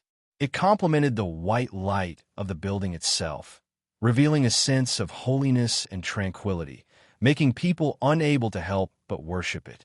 At this time, the spirits that were gathering here finally merged into the wall, and there were no more spirits. If Gray had not seen it with his own eyes, he would not have believed that hundreds of thousands of spirits had gathered here not long ago. Boom! The golden lines on the surface of the building flashed faster and faster. At some point, they suddenly stopped and attached themselves to the surface of the building, like reliefs of the building. Above the building, the white light that had been growing brighter and brighter no longer changed. It was completely fixed. The transformation is over. Gray narrowed his eyes. Clearly, some unknown change had ended, and the light on the surface of the building had completely stabilized. He slid down the mountain rock and carefully walked towards the entrance of the building step by step. Finally, he came to the entrance of the arched passage. Standing in front of the entrance, he stretched out his hand, wanting to touch the place where the transparent wall was, but he quickly retracted his hand and drew his sword from his waist, thrusting it forward. The sword pierced forward and came into contact with the transparent wall. It did not encounter any resistance and passed through it. Half of the sword entered the arched passageway. It disappeared. Gray's eyes suddenly burst with a strange light, and the invisible wall that existed before had disappeared. Sheathing the sword, he lifted his foot and walked into the arched passageway, stepping on the ground that seemed to be paved with white jade. The huge arched passageway was more than 50 meters high and 30 meters wide. It was extremely tall, as if it was not for humans but for giants. There are reliefs. After walking for a few meters, he found that on the left and right sides of the arched passageway, there were huge golden reliefs on the stone walls. On the left side of the reliefs, there was a conical building that looked like an altar. There was a huge chair, and sitting on the chair was a person whose face could not be seen and whose gender could not be determined. He held a sword in his hand and was shrouded in holy light. He was like a god, sacred and undetectable. Under the tower, a group of men and women knelt on the ground. Their expressions were reverent and pious, as if they were meeting a god. Gray looked at the reliefs on the right side.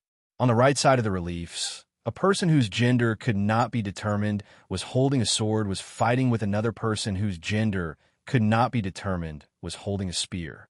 They were flying in the sky. Under their feet, the mountains collapsed, the ground sank, the sea evaporated, the earth dried up, and magma spewed out, turning into a sea of magma. The sky fell and the earth cracked. This was a doomsday-like scene. It's much stronger than a battle between king-level warriors. Seeing such a shocking scene, Gray's pupils contracted slightly. The destructive power of a king-level warrior was already exaggerated, but compared to the two people in the reliefs, it was so insignificant. Perhaps even a casual aftershock of the battle between the two was not something a king-level warrior could withstand. Collapsing the mountains, evaporating the sea, and turning the magma into a sea. Such destructive power can no longer be called a human. It should be called a god. Gray was shocked.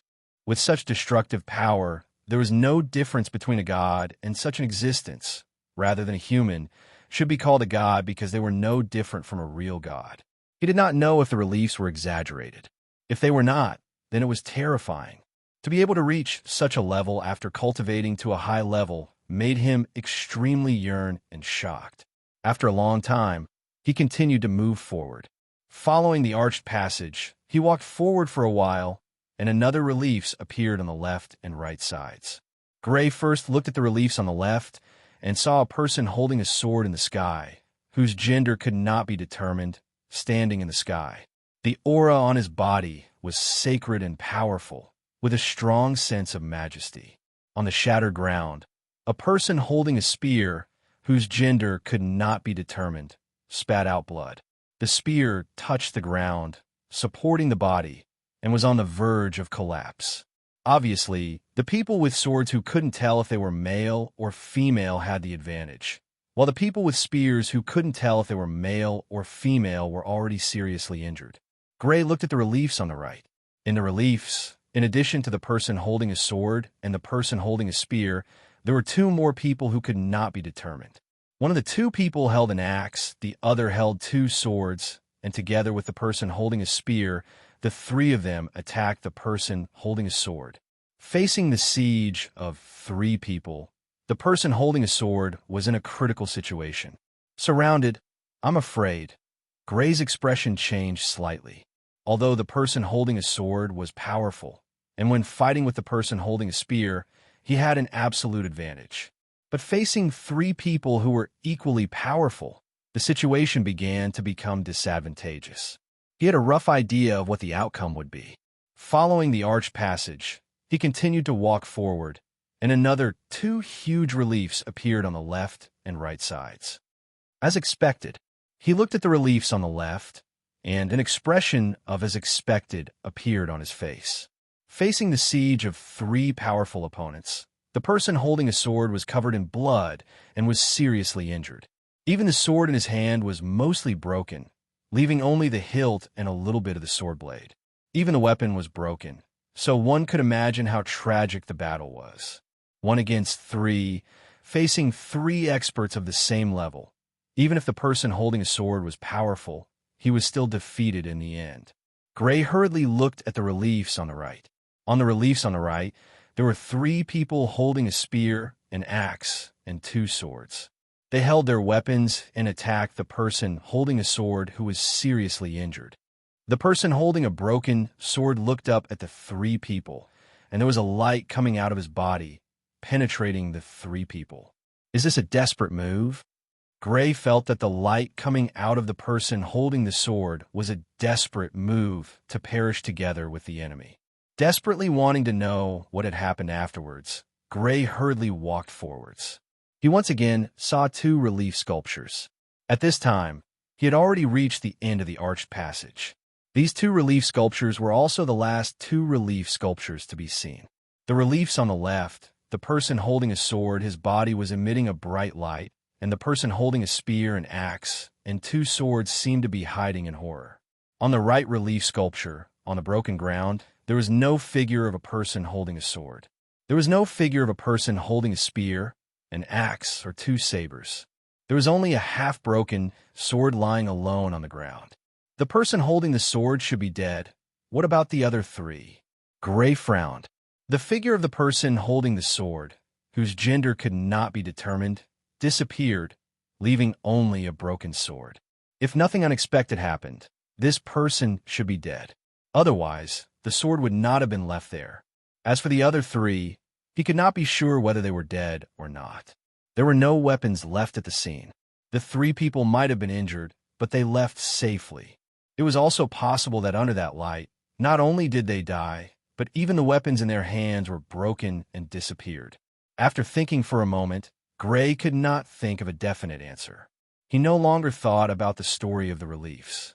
He stepped out, walked out of the arched passage, and looked outside. In front of him, there was a straight passage leading to the deepest part of the conical altar, which was 100 meters high. On both sides, there were rows of huge buildings, many of which were dozens of meters high. They were all extremely huge and rough, as if they were carved out of whole pieces of stone. He walked into one of the buildings, and his eyes swept across the building. The tall building was extremely empty, and there were no decorations inside. In the center, there was a rough stone staircase. Gray went up the stairs. The building had a total of 8 floors, and the layout of each floor was similar. It was extremely empty and rough. Gray, who did not find anything, left this building and went in and out of the buildings on both sides of the passage leading to the altar. The situation inside was the same as the original building. There were no decorations, only a lonely building that seemed to be carved out of stone. Finally, he walked to the altar, which was 100 meters high. This was a huge altar that seemed to be carved out of jade, like a sword standing in the sky. 3 of the sides were extremely inclined, and only one side was relatively gentle. On this side, there was a row of huge stone stairs that led to the platform at the top. Gray lifted his foot and walked up the first step of the stone stairs. Buzz! Suddenly, a strange light bloomed on the stone stairs, And then Gray felt his body suddenly become heavy, as if there were shackles on his body, and his body suddenly became heavy. Chapter 286. What's going on? Gray's expression changed, and he hurriedly retreated, leaving the stone steps. Just as he left the stone steps, the strange light on the stone steps disappeared. The heavy feeling on his body also disappeared, as if it had never appeared in the first place. Gravity field? Staring at the stone steps, Gray was lost in thought. The stone steps should have some kind of runic effect, and when one stood on them, it would trigger a gravity field effect. After confirming that there were no other effects, Gray once again stepped onto the stone steps. The strange light once again appeared on the stone steps, and Gray's body became heavy again. Without stopping, Gray stepped onto the next step. Asterisk buzz. Asterisk the strange light appeared on the next step, and Gray also felt a heavy feeling. Gray did not continue to ascend. He stopped. It's getting heavier. Compared to the first step, the gravity exerted on Gray's body on the second step was clearly heavier. The higher I go, the greater the gravity exerted on the steps. Gray raised his head and looked up the steps. With a rough glance, he estimated that there should be around 1,000 steps. Although the gravity exerted on his body wasn't too great, with each step heavier than the one before, the gravity at the end would be extremely terrifying. It feels like a test. This kind of step wasn't dangerous, but it was a test of one's strength. Without a certain level of strength, it was impossible to walk to the altar at the end. He felt that the person who had built the altar had used the 1,000-step stairs as a way to test the strength of the participants. What's on the altar? Why would it set up such a test? From Gray's direction, he could only see a row of slanted steps. As for what was on the altar at the top of the steps, he couldn't see it all. Without much hesitation, Gray went up the steps. He wanted to see what was at the top. Step by step, the pressure on Gray's body gradually increased. When he climbed about 100 steps, Gray felt his body become heavy, as if he was carrying a huge boulder. But for him, who was now a berserker, this naturally wasn't a problem. He continued to climb the steps. He didn't know what material the steps were made of, but even if Gray, who was carrying a huge boulder, stepped on them, they didn't suffer any damage. He climbed another 100 steps. Gray began to sweat. At this moment, the gravity exerted on his body. Even with his berserker strength, Gray gradually felt the pressure. It felt like he was carrying a huge boulder on his back. If it weren't for the fact that he was already a berserker, anyone else, even if they were a ferocious warrior, would have already been crushed to the ground by the pressure. Taking a deep breath, Gray continued to climb upwards. His sweat continued to seep out. After climbing another 100 steps, Gray was already sweating profusely. Standing on the huge stone steps, Gray took a deep breath and looked up. Although he hadn't reached his limit, he was on his way. Gray shook his head helplessly. His strength could be ranked in the upper echelons of the berserkers, but he was so tired after climbing only 300 steps. It could be imagined how great the gravity on these steps was. Gritting his teeth, he continued to climb. Sweat kept sliding down his forehead and back. He had already taken off his thick clothes and put them in his rune space bag. He was only wearing thin clothes now. It was extremely difficult for him to climb. Every step consumed a large amount of his physical strength. Bang! Suddenly, he couldn't bear the pressure on his body. After stepping on a step, his body involuntarily knelt on the steps. His hair was wet with sweat, and his clothes looked like they had been fished out of water. Sweat dripped on the steps. He had reached his limit. There are still about 600 steps. Looking up, the white, jade-colored steps were so densely packed that it made one's heart palpitate. If there were no surprises, there should be about 600 more steps. Adding up the steps he had climbed, there should be about 400 steps in total. According to this difficulty, I'm afraid only king warriors can climb up in the end. With his strength as a berserker, climbing 400 steps was already the limit, but the steps were far from the end. He hadn't even climbed half of the steps. Berserkers could only climb 400 steps, and there were still 600 steps above. Counting it this way, Perhaps only king warriors could climb the steps in the end. What's up there that set up such a difficult test? He was really curious. The difficulty of a test was so high that only king warriors could pass it. Then, what could he get after passing the test? Was it a powerful magic weapon that reached the silver rank? Or was it a tool with a mysterious effect?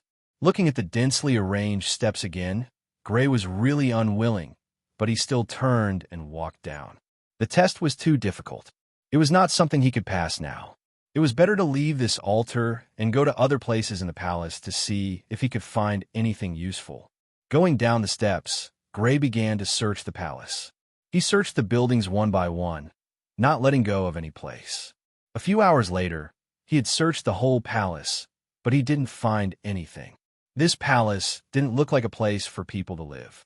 There was no bed, no table, no chair, and no living things. There was only an empty, rough-looking house. It's almost dawn. Walking out of a building, Gray still didn't find anything. He looked at the sky in the distance. There was already a faint light in the sky. At most, there would be more than an hour before dawn. Rumble. Suddenly, a strange sound echoed throughout the palace. On the buildings of the palace, all kinds of golden patterns began to flicker. The color was slowly becoming dim, and the light was slowly becoming weak. It was like a rune lamp that was about to run out of magic. This palace won't be sealed soon, right? Gray's expression changed. If this palace was sealed off by a layer of invisible walls like it was in the beginning, then he would be trapped inside. Although he still had a lot of food in his rune space bag, the food would run out sooner or later. He might not be able to wait until the next time the palace was opened. Whoosh! Gray quickly rushed toward the entrance. But he found that the golden patterns on the palace building were almost invisible, and there was still a distance of at least 1,000 meters between his current position and the arched entrance from before. His expression changed wildly. He ran as fast as he could, but he still couldn't catch up. Patter! The golden patterns completely disappeared, and a drastic change occurred in the palace. The palace began to rumble. The palace that was originally emitting a hazy white light was slowly dimming. At the same time, all the buildings seemed to be, all the buildings are sinking? Gray was surprised to find that the buildings in the palace were sinking quickly. The building, which was originally tens of meters tall, had sunk more than 10 meters in just a moment. He reached out to touch a building next to him, but unexpectedly touched nothing. The building that was originally very real, and he had even entered it, was now like an illusion. It didn't exist at all. I didn't sync with it. Am I excluded? His face suddenly lit up with joy. The buildings in the palace were sinking, but he didn't follow them. That was to say, he was no longer in the palace, but in the wilderness. Right, the altar. He suddenly realized that since the palace was sinking, the altar must be sinking as well. Didn't that mean that he had a chance to see what was on the altar? Of course, it was impossible to see what was on the altar. All the buildings had become illusory. He quickly ran toward the altar. Rumble. As he expected, the altar was sinking rapidly. It was originally 100 meters high, but now it was only 20 or 30 meters high. He quickly ran over and looked at the altar. The height of the altar was still sinking, and the top of the altar was gradually visible. The first thing that caught his eye was a metallic object. It was golden, slightly round, and the size of a ping-pong ball. It was full of fine, strange patterns. Then below it, a flat object that could be held with one hand slowly emerged. It was also covered with fine patterns. The handle of a saber or a sword. Gray immediately judged that it should be the handle of some kind of weapon.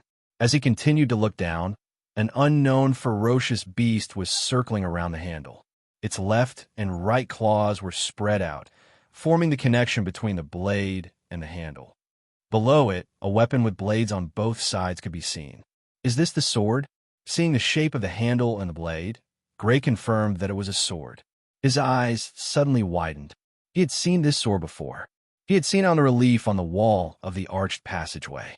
It was the sword in the hand of the swordsman, whose gender he couldn't tell. Then this sword should be a broken sword. Gray was surprised. He didn't expect that the reward for a test that was so difficult that only a king-level warrior could pass was only a broken sword. However, he soon felt relieved. The swordsman, whose gender he couldn't tell on the mural, was as powerful as a god. The power of the weapon in his hand was naturally extraordinary. Even if it was broken, it should still be very powerful. Such a weapon would be very useful even in the hands of a king-level warrior. Suddenly, Gray looked at the bottom of the sword and exclaimed, "No, this isn't a broken sword." 15_15674/ Chapter 287. The altar sank, and more parts of the sword were exposed below the hilt. The golden blade was the same color as the hilt. It was made of an unknown yellow metal. Sacred, majestic, noble. The altar continued to sink, and the bottom part of the sword was exposed. According to what he had seen in the mural, the bottom part should have been broken and disappeared, but an unexpected scene occurred. The sword did not break, but continued to extend downwards. There was no crack or gap on the blade, as if it had never been broken. What's going on? Did I make a mistake? Gray was bewildered. The sword was not broken, and there was not even a crack. This made him wonder if he had made a mistake. This sword was not the sword held by the person in the mural, but a sword made based on that sword. Or has it been repaired? Another possibility was that this was indeed the sword in the mural, but the sword had been repaired. However, according to Gray's estimation, it would be extremely difficult to repair such a weapon. It was hard to imagine what level of weapon refiner would be able to repair it. The altar sank, and more parts of the golden blade could be seen. What entered his eyes was a flawless, and complete body. Finally, the entire sword could be seen. A golden sword without any support floated above the altar. Sacred, majestic, awe-inspiring, inviolable. This sword is missing a corner. Suddenly, Gray found that there was a corner missing at the tip of the sword. It was missing the tip of the sword. It was like the most perfect piece of art that was missing a corner. It made people feel deeply regretful. A lot of white light is converging on the sword. Soon, he discovered that under the altar, a large amount of white light was converging towards the sword like a vast ocean, endlessly converging into the sword. What is this white light? Could it be that the sword was repaired because of it? It was a broken sword, but it was only missing a corner, and a lot of white light was converging on the sword. Gray could not help but suspect that the white light was repairing the sword. The reason why the sword was so complete was because of the white light. The white light is it the disappeared spirits, or the mysterious substance extracted from the spirits? In the palace, Gray did not find any ghosts. After hundreds of thousands of ghosts entered the palace, they disappeared. At this moment, with so much white light gathering towards the sword, he could not help but suspect that the white light was related to the spirits. Was it the spirits themselves, or was it a mysterious substance extracted from the spirits' bodies? The reason why there's so many specters in this area is definitely related to this palace. Now that he thought about it, the reason why there were so many spirits in this area must have something to do with this palace. A long time ago, some force must have buried something underground in this area so that the souls of the creatures who died in this area would not dissipate. Then, at a certain time, he would attract all the spirits and turn them into nourishment to repair the sword.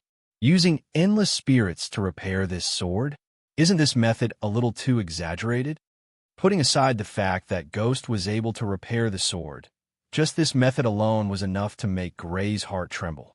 To turn an extremely wide area into a place where spirits could be born and then control these spirits to turn them into nourishment for the sword, this was undoubtedly a massive project. And the method used was one that Gray had never heard of before. To be able to use invisible things like spirits to make a tangible object like a sword grow and repair. Just what faction did this? From a style of the building, it's not the four great kingdoms or the empire. Instead, it seems to be some faction that existed before the empire, and this faction is probably even stronger than the empire. The empire from 1,000 years ago was already extremely powerful and prosperous. Now, it seemed that a very long time ago, there had been a faction even more powerful than the empire. Could the empire's destruction have something to do with this? The empire from 1,000 years ago had been at its peak but it had suddenly been destroyed in an extremely short period of time. Even now, no one knew just how it had been destroyed. This mysterious palace, as well as the murals and the sword, made Gray suspicious. Could it be that some powerful faction had come to this world to search for this sword, and thus led to the Empire's destruction? While Gray was pondering, the palace had completely disappeared, and Gray appeared in a wasteland full of earth and rocks. The sky was slowly brightening, and the swirling snow was still falling. It was impossible to tell that a few minutes ago there had been a huge and majestic palace here. Shaking his head, Gray left this place. No matter why this palace existed, or when it would appear again, it did not have much to do with him now. Even if the sword had been repaired, he did not have the ability to take it now. When he became a king-level warrior in the future, he could come and give it a try. Kacha, kacha! In the forest covered in ice and snow, a blood fiend that was 7 meters long was strolling in the forest, knocking down large numbers of trees. Its entire body was covered in earthy red hair, and its 4 limbs were thick and short, with 4 claws that were as sharp as scimitars. Its head was pointed, and it was also covered in hair. Suddenly, it stopped in its tracks and sniffed with its nose as if it had smelled something strange. Then, it turned its head to look for the source of the smell, but it did not find anything in the end. Thus, it took another step forward, destroying everything in its path. After it disappeared, a figure walked out from under the shadow of a mountain several meters away from where it had just appeared. It was Gray, barbarian-level blood fiend, earthly fire beast. Looking in the direction that the blood fiend had left in, Gray stepped on the thick snow and walked in the opposite direction of the blood fiend. The earthly fire beast was a type of blood fiend with the ability to control flames. However, it was not the type of blood fiend with a strong physical body that Gray was looking for, so Gray chose to avoid it. He did not release the Cercopithecus. Although it was very easy and convenient to travel on a Cercopithecus, it would cause too much of a commotion. Thus, he kept the Cercopithecus. In the following days, Gray encountered several barbarian-level blood fiends. There was an iron-feathered bird with black feathers and a wingspan of 8 meters. The feathers of this type of blood fiend were harder than fine iron. Not only could it be used as a means of defense, but it could also be detached from its body and shot out as a weapon with strong penetrative power. There was also a ghost face hoe that had hundreds of legs and was more than 10 meters long. The head of this type of blood fiend was extremely ferocious, like the face of an evil spirit. It could breathe in and out a kind of black fog.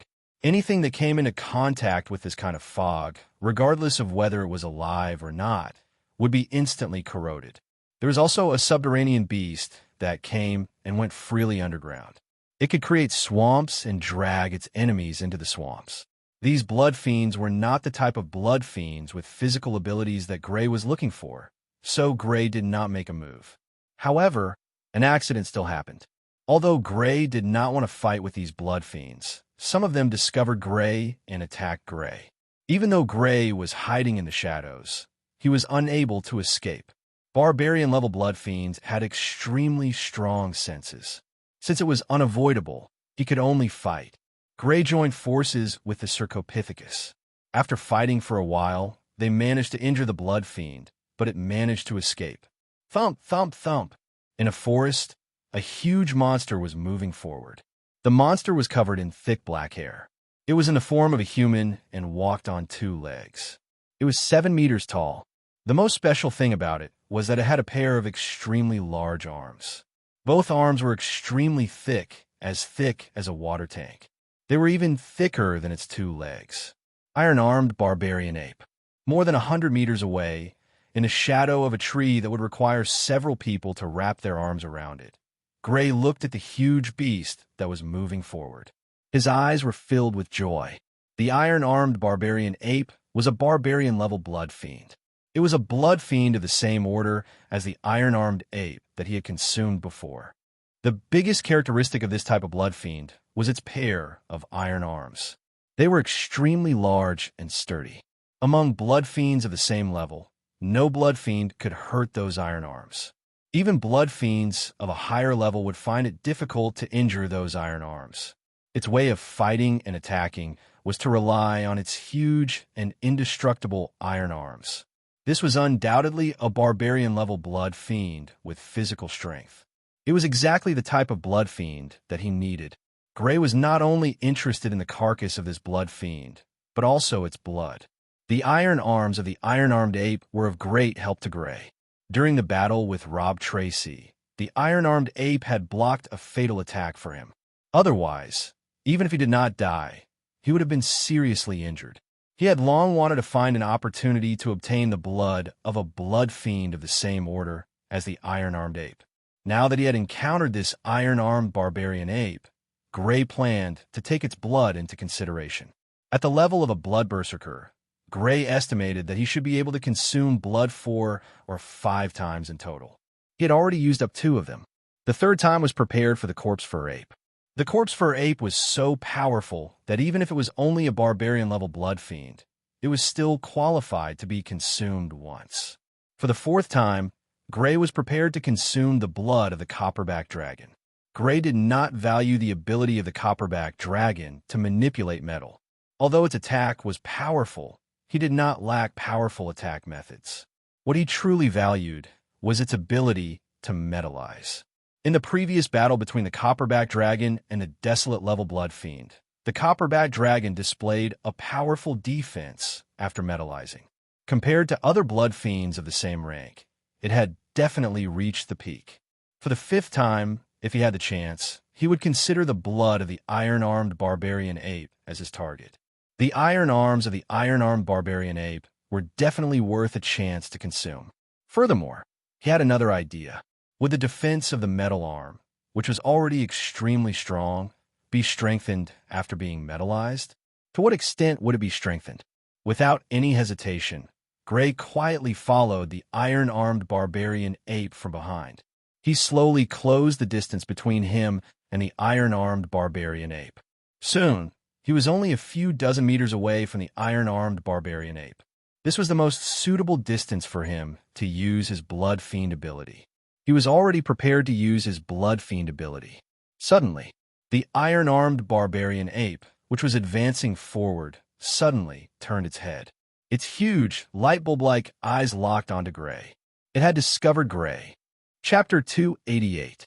Roar. The iron-armed barbarian ape's eyes were filled with murderous intent, emitting a terrifying aura that could make wild beasts and even blood fiends tremble. Thump, thump, thump.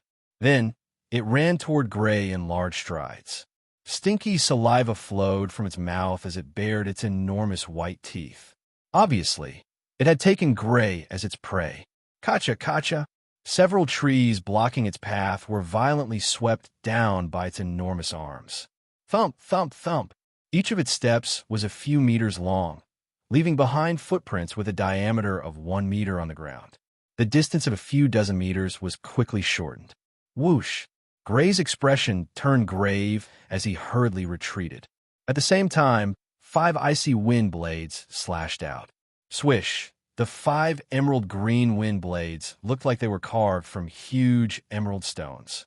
With a whistling sound, they chopped down many trees blocking the way, leaving 5 long scratches on the snowy ground as they quickly slashed toward the iron-armed barbarian ape. The iron-armed barbarian ape instinctively sensed danger. It raised its enormous arms and turned them into a huge shield, blocking in front of its body. Clang, clang, clang. The 5 wind blades, which could cut through a metal pillar of the same size, slashed the iron-armed barbarian ape's enormous arms. It was as if they had slashed against an immortal magic metal, causing a series of sparks to erupt. Then, they shattered and splashed everywhere. The surrounding trees, which were hit by the splashing wind blades, collapsed one after another and were covered with a layer of ice. The iron-armed barbarian ape's arms, which bore the brunt of the attack, were naturally covered with cold air. Unexpectedly, the iron-armed barbarian ape's arms did not have the slightest bit of ice, not even a speck of frost. Instead, other parts of its body were showing signs of freezing. However, the iron-armed barbarian ape's strength, which could be ranked among the top barbarian-level blood fiends, was easily shaken off. Roar! The iron-armed barbarian ape roared. Then it suddenly leaped over 10 meters high and quickly crossed the distance of more than 20 meters. It used its fist, which was as thick as a water tank, to smash toward Gray. Before the fist arrived, the biting cold wind had already collided with Gray's body. Gray was completely locked in place by the iron-armed barbarian ape's fist. Although Gray's speed was considered extremely fast among the berserkers, the iron-armed barbarian ape was not a berserker blood fiend. It was a barbarian blood fiend. Even if speed wasn't its forte, it was still much faster than Gray. There was a huge difference between their levels. Boom! A loud sound was the barbarian ape. The trees that were closest to it were directly blown off by the hurricane, and the trees that were further away swayed backward. The snow on the treetops rustled and fell. Within a radius of more than 10 meters, the accumulated snow was swept away, revealing the potholes on the ground that were free of snow. Just as Gray was about to be hit by the iron-armed barbarian ape's fist, an ape-type blood fiend that was as tall as the iron-armed barbarian ape mysteriously appeared in front of Gray and blocked the iron-armed barbarian ape's thunderous strike. Barbarian level, barbarian. Gray naturally knew that his speed was not as fast as the iron-armed barbarian ape. Therefore, he hurriedly took out his rune space bag after sending out a wind blade to intercept the iron-armed barbarian ape. While the iron-armed barbarian ape was blocking the wind blade and leaping towards him, barbarian ape took out Cercopithecus from the rune space bag. It actually discovered me. Don't tell me that the iron-armed barbarian ape has an innate sense of smell or hearing. With sweat on his forehead, Gray quickly retreated. Barbarian ape had been caught unprepared for his sneak attack. This was something he had not expected. He seriously suspected that the iron-armed barbarian ape had an extremely keen sense of smell or hearing other than its iron arms. Although there was no record of this in the description of the iron-armed barbarian ape in the book was, after all, only something recorded by a predecessor. There was no guarantee that it was absolutely correct. Roar! The sudden appearance of Cercopithecus infuriated the iron-armed barbarian ape. Although it did not know how the Cercopithecus had appeared, it was obvious that Cercopithecus had caused it to miss an opportunity to kill its prey. It roared and hurled its other iron fist at Cercopithecus. Naturally, Cercopithecus was not to be outdone. It also threw a punch at the iron-armed barbarian ape. Boom! Another loud sound rang out. Dense cracks actually appeared on the ground where the snow had already been swept away. The two behemoths retreated one after another. The trees that they collided with cracked, and huge footprints were left on the ground one after another. They were evenly matched. In a contest of strength, neither side had the upper hand. The iron-armed barbarian ape's strength could be ranked in the upper tier among the barbarian-level blood fiends. Cercopithecus was not bad either. Its strength could also be ranked in the upper tier among the barbarian-level blood fiends. The difference in strength between the two was not large. As a result, both sides were evenly matched. No, they were not evenly matched. The two fists of Cercopithecus, which had collided with the iron-armed barbarian ape, were badly mutilated. Although the difference in strength between the two blood fiends was not large, there was a huge gap in defense. The iron arms of the iron-armed barbarian ape were harder than fine iron. Among the blood fiends of the same level, no blood fiend could injure them. Even blood fiends of a higher level could not injure the iron-armed barbarian ape. On the other hand, Cercopithecus, although its defense was quite strong, it was still far inferior to the iron-armed barbarian ape. After two collisions, its left and right fists were badly mutilated. It looked very miserable. Roar! Having gained the upper hand, the iron-armed barbarian ape roared excitedly and rushed towards Cercopithecus in large strides. Its fist, which was as thick as a water tank, once again smashed towards Cercopithecus. If nothing unexpected happened, the iron-armed barbarian ape would emerge victorious in this battle. However, Cercopithecus was not the only one fighting the iron-armed barbarian ape. Swish! A gale whistled as 5 wind blades slashed out from behind Cercopithecus. They went straight for the iron-armed barbarian ape with the power to cut gold and shatter jade. Clang. Sensing the danger of the wind blades, the iron-armed barbarian ape raised its arms to block them. Its arms were so huge that they covered most of its body. When the 5 wind blades landed on its arms, they were all shattered. Cold air filled the air, but only a small amount of ice appeared on its legs.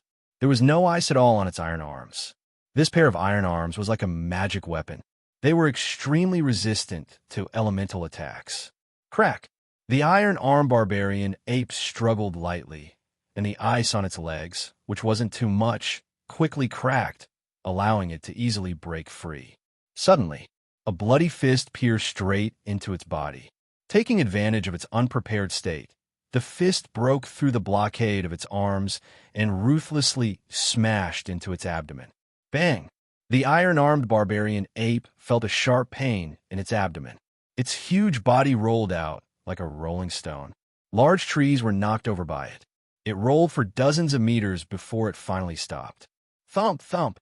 The iron-armed barbarian ape's eyes were bloodshot as it angrily got up. However, it saw the figure that had sent it flying with a punch rushing toward it with a murderous aura. The iron-armed barbarian ape roared and punched back. Boom! When the fists collided, the 2 huge creatures uncontrollably retreated. Swish! Gray seized the opportunity and slashed out another 5 wind blades toward the iron-armed barbarian ape, whose body was temporarily out of control. The iron-armed barbarian ape subconsciously raised its arms to block, but it could only block 3 of the wind blades. The remaining 2 wind blades slashed at the iron-armed barbarian ape's abdomen. Puff, puff! 2 deep wounds appeared on the iron-armed barbarian ape's abdomen. Terrifying ice spread and froze the rest of the iron-armed barbarian ape's body except for its arms. Crack! The iron-armed barbarian ape struggled with all its might, and the ice immediately cracked. In just a moment, the iron-armed barbarian ape had already broken free. As a barbarian-level blood fiend, the iron-armed barbarian ape's defense was one of the best among barbarian-level blood fiends. This degree of cold air had very limited damage to it. Gray naturally knew this. He had never thought of relying on the cold air of the frigid ice wind blades to freeze the iron-armed barbarian ape to death. Boom! Just as the iron-armed barbarian ape broke free from the ice, he had already commanded Cercopithecus to approach the iron-armed barbarian ape. A powerful punch landed on the iron-armed barbarian ape's chest. The iron-armed barbarian ape was immediately sent flying and smashed into a huge mountain rock behind it, causing it to crack and collapse. The iron-armed barbarian ape's chest was lacerated, and dark red blood dripped out. Thump, thump, thump! Gray commanded Cercopithecus to continue chasing after the iron-armed barbarian ape. The iron-armed barbarian ape got up. Boom, boom! The 2 huge creatures attacked each other with both their fists. Crack! The crisp sound of bones shattering could be heard. The bones in Cercopithecus' right fist, which was already badly mutilated, suddenly shattered. The right fist became completely distorted and turned into a pile of mud. It collided with the iron-armed barbarian ape's iron arm several times. In the end, it could not withstand the impact and its bones shattered. However, the iron-armed barbarian ape was not injured at all. It once again smashed its fists. One of its fists met Cercopithecus' left fist, which was still intact, while the other fist hammered Cercopithecus' chest. Bang! Cercopithecus was sent flying. Its chest was badly mutilated, and it plowed a trail on the ground that was dozens of meters long. Roar! The iron-armed barbarian ape roared proudly and was about to chase after it. Suddenly, swish, 5 frigid ice wind blades appeared and slashed at its back. Puff! Like Cercopithecus, the iron-armed barbarian ape was also sent flying. 5 hideous wounds were left on its back. Other than its arms, the ice had frozen every part of its body. It landed heavily on the ground, very close to Cercopithecus. Before it could break free from the ice on its body, Cercopithecus had already flipped over and leaped up. It was as if a mountain was pressing down on the iron-armed barbarian ape's body. Cercopithecus' left fist, which was still intact, and right fist, whose bones were shattered, smashed down on the iron-armed barbarian ape. The iron-armed barbarian ape struggled, but Cercopithecus' strength was not inferior to the iron-armed barbarian ape. The iron-armed barbarian ape was unable to break free immediately. Bang! The first punch smashed down, and the ice on the iron-armed barbarian ape's back shattered. Bang! The second punch smashed down, and the iron-armed barbarian ape's back was immediately lacerated. Thump, thump! Under Cercopithecus' punch after punch, the iron-armed barbarian ape's back was instantly badly mutilated. Blood flowed, and flesh splattered everywhere. There was the flesh of the iron-armed barbarian ape and Cercopithecus. Woo! The bones in Cercopithecus' right fist were shattered, and its movements were not as nimble as before. Finally, the iron-armed barbarian ape broke free from Cercopithecus and sent Cercopithecus flying. Remember this website's URL so that you can read it next time. XS52 to enter this website. Chapter 289. Woo! The iron-armed barbarian ape felt a burning pain on its back after throwing the Cercopithecus away. It roared and crawled up, wanting to pounce on the Cercopithecus. Swoosh, swoosh, swoosh. At this moment, a large number of icy wind blades appeared. There were not 3 or 5, but dozens of them. They gathered together and slashed at the iron-armed barbarian ape's back like dozens of emerald-green long blades. Puff, puff, puff. Hideous wounds appeared on the iron-armed barbarian ape's back, which was already badly mutilated. Pieces of flesh splattered everywhere. The flesh on its back was disappearing at a speed visible to the naked eye. Bang! The iron-armed barbarian ape was sent flying by the strong impact of the icy wind blades. It broke trees one after another and flew for dozens of meters before coming to a stop. Other than its arms, its entire body was frozen in ice. A large amount of flesh on its back had disappeared. A large piece of flesh had been cut off, making it look extremely hideous. It was obvious that the injury was not light. Gray's icy wind blades were already at the barbarian level after combining the abilities of the wind-type blood fiends and the ice-type blood fiends. Now that he did not care about the consumption of blood energy and activated them at full force, one could imagine how powerful they were. Oh, whoa. After struggling for a while, the iron-armed barbarian ape broke free from the ice with a painful groan. Blood immediately flowed out of its back after it lost the ice. Its originally black fur was dyed black and red. Its eyes were scarlet, and its entire body was emitting a terrifying aura of hostility. Its murderous intent locked on a Gray as it pounced on Gray violently. Obviously, it bore a grudge against Gray, who had caused it such an injury. It had listed Gray as its primary target. Gray retreated a little and ordered the Cercopithecus to pounce on it. Currently, only his blood fiend's abilities were comparable to those of the barbarian level. If he were to fight the iron-armed barbarian ape in close combat, he would probably be beaten to death within 2 or 3 punches. Boom, boom, boom. The two enormous creatures collided with each other. Their fists collided or hit each other's bodies. Although the bones in the right fist of the Cercopithecus were broken, its right arm was not.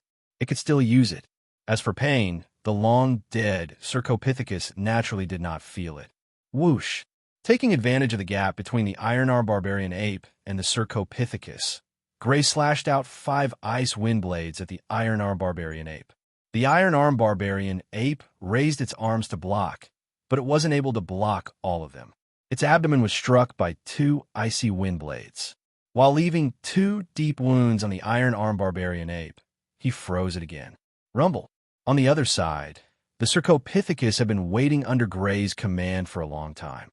When it saw that the iron-armed barbarian ape had been temporarily frozen, it immediately circled to the back of the iron-armed barbarian ape and pounced, causing the iron-armed barbarian ape to fall to the ground. It quickly smashed towards the wound that Gray had just made. Bang, bang, bang. Flesh and blood splattered everywhere. Some belonged to the iron-armed barbarian apes, while others belonged to the Cercopithecus. Cercopithecus, which had no sense of pain, was terrifyingly calm under Gray's command. His left fist and shattered right fist fiercely hammered at the wound on the back of the iron-armed barbarian ape, producing a loud sound as if he was hammering on a drum. Crack! A crisp sound rang out. The sound of bones shattering could be heard from both the iron-armed barbarian ape and the Cercopithecus.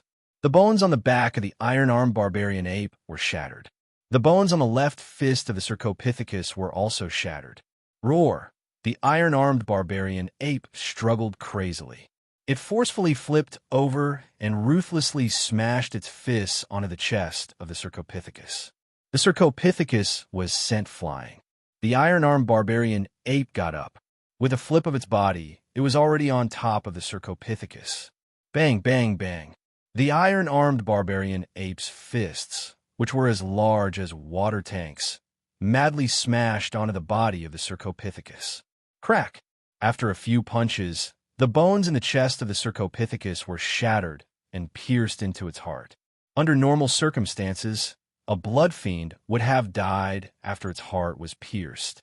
Unfortunately, the Cercopithecus wasn't under normal circumstances. As long as its brain wasn't damaged, it wouldn't die. Two almost crippled arms suddenly stretched out and hugged the iron-armed barbarian ape, binding it to the ground. The iron-armed barbarian ape instinctively sensed danger. It wanted to break free, but it was too late. Gray, who had already moved behind the iron-armed barbarian ape and was waiting for an opportunity, disregarding the depletion of his blood energy and unleashing frigid wind blades. Swish, swish, swish. Dozens of emerald green, frigid wind blades slashed down, carrying dense killing intent. They slashed toward the iron-armed barbarian ape and enveloped the Cercopithecus. At this moment, he didn't care if the Cercopithecus would be destroyed because of this. Not to mention the fact that he had the reverse nurturing ability, he wasn't afraid of being destroyed. As long as he could kill the iron-armed barbarian ape, he would be able to control a new blood fiend. He didn't feel any heartache, even if the Cercopithecus was eliminated. Pu. Every frigid wind blade was as sharp as a razor. As the frigid wind blades slashed down, a large amount of flesh on the iron-armed barbarian ape's back disappeared. Even the eerie white bones were exposed. The flesh on the iron-armed barbarian ape's back, which was close to its heart, had almost completely disappeared. The iron-armed barbarian ape, who was in extreme pain, crazily struggled. The Cercopithecus restraints were about to break free. Pooh! A frigid wind blade passed through the seams of the iron-armed barbarian ape's ribs and struck its heart. Blood spurted out violently. The struggling iron-armed barbarian ape's body suddenly went limp and only twitched slightly. The Cercopithecus lifted the iron-armed barbarian ape off its body, but it didn't have the slightest reaction. After instructing the Cercopithecus to press the iron-armed barbarian ape to the ground to prevent it from retaliating before its death, Gray went forward to check. After confirming that the iron-armed barbarian ape was dead, he hurriedly took out a rune pouch to collect the blood. A moment later, the collection of blood was completed. There are only about 200 of them. The loss is too great. After weighing the blood pouch in his hand, Gray shook his head slightly. Based on the iron-armed barbarian ape's size, it had at least 400 to 500 points of HP. Not even half of the 200 points of HP was collected. The loss was not small. However, there was no other way. The difficulty of hunting this iron-armed barbarian ape was clearly much higher than hunting the six-legged barbarian weasel. In the end, it was because the iron-armed barbarian ape's defense was too high. Not only was the defense of its arms extremely high, even the defense of its body was extremely high. The Cercopithecus repeatedly hammered the iron-armed barbarian ape, causing both of them to suffer heavy injuries. Gray had to fully activate his Blood Fiend ability twice before finally killing it. From this, it could be seen how difficult it was to kill it. But it doesn't matter. I'm not here to sell the blood for money. If it's consumed, one portion is enough. Gray walked up to the Cercopithecus and used his sword to pry open the Cercopithecus's huge mouth. Then, he activated his corpse control ability. A moment later, the iron-armed barbarian ape's body trembled slightly before it finally crawled up from the ground. On the other hand, the Cercopithecus's extremely miserable and broken body crashed onto the ground with a rumble. Reverse nurture. With the activation of his reverse nurture ability, a large amount of green light shone out from the surrounding trees and enveloped the iron-armed barbarian ape. The wounds on the iron-armed barbarian ape's abdomen, chest, and even its back, where its bones were visible, quickly healed. Soon, an iron-armed barbarian ape with no injuries on its body appeared. Very good. The blood fiend I control finally has the strength of a barbarian. Gray nodded in satisfaction. The iron-armed barbarian ape was already so difficult to kill. Now that it had become his fighting force, it would also be extremely difficult to deal with. This made him very satisfied.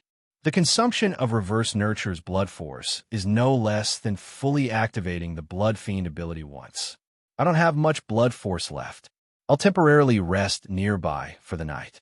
I'll return tomorrow after my blood force recovers.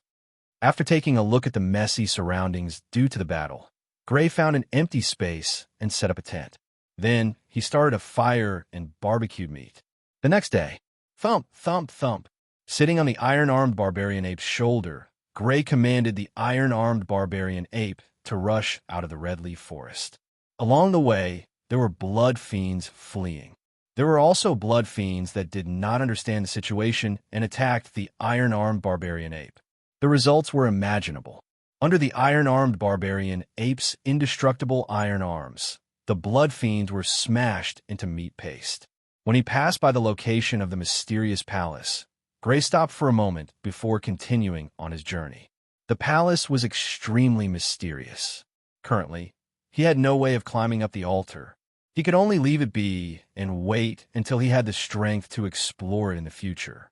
Using the blood fiend to hurry on his journey was naturally very fast.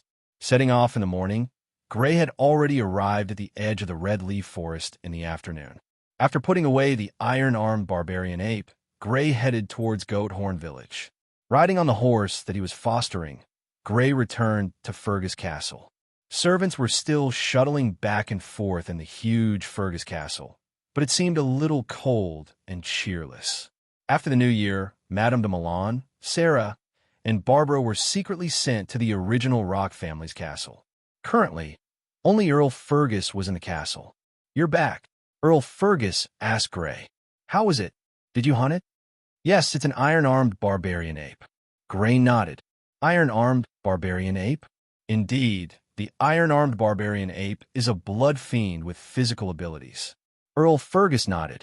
He knew about the iron-armed barbarian ape. He was the one who had identified it for Gray.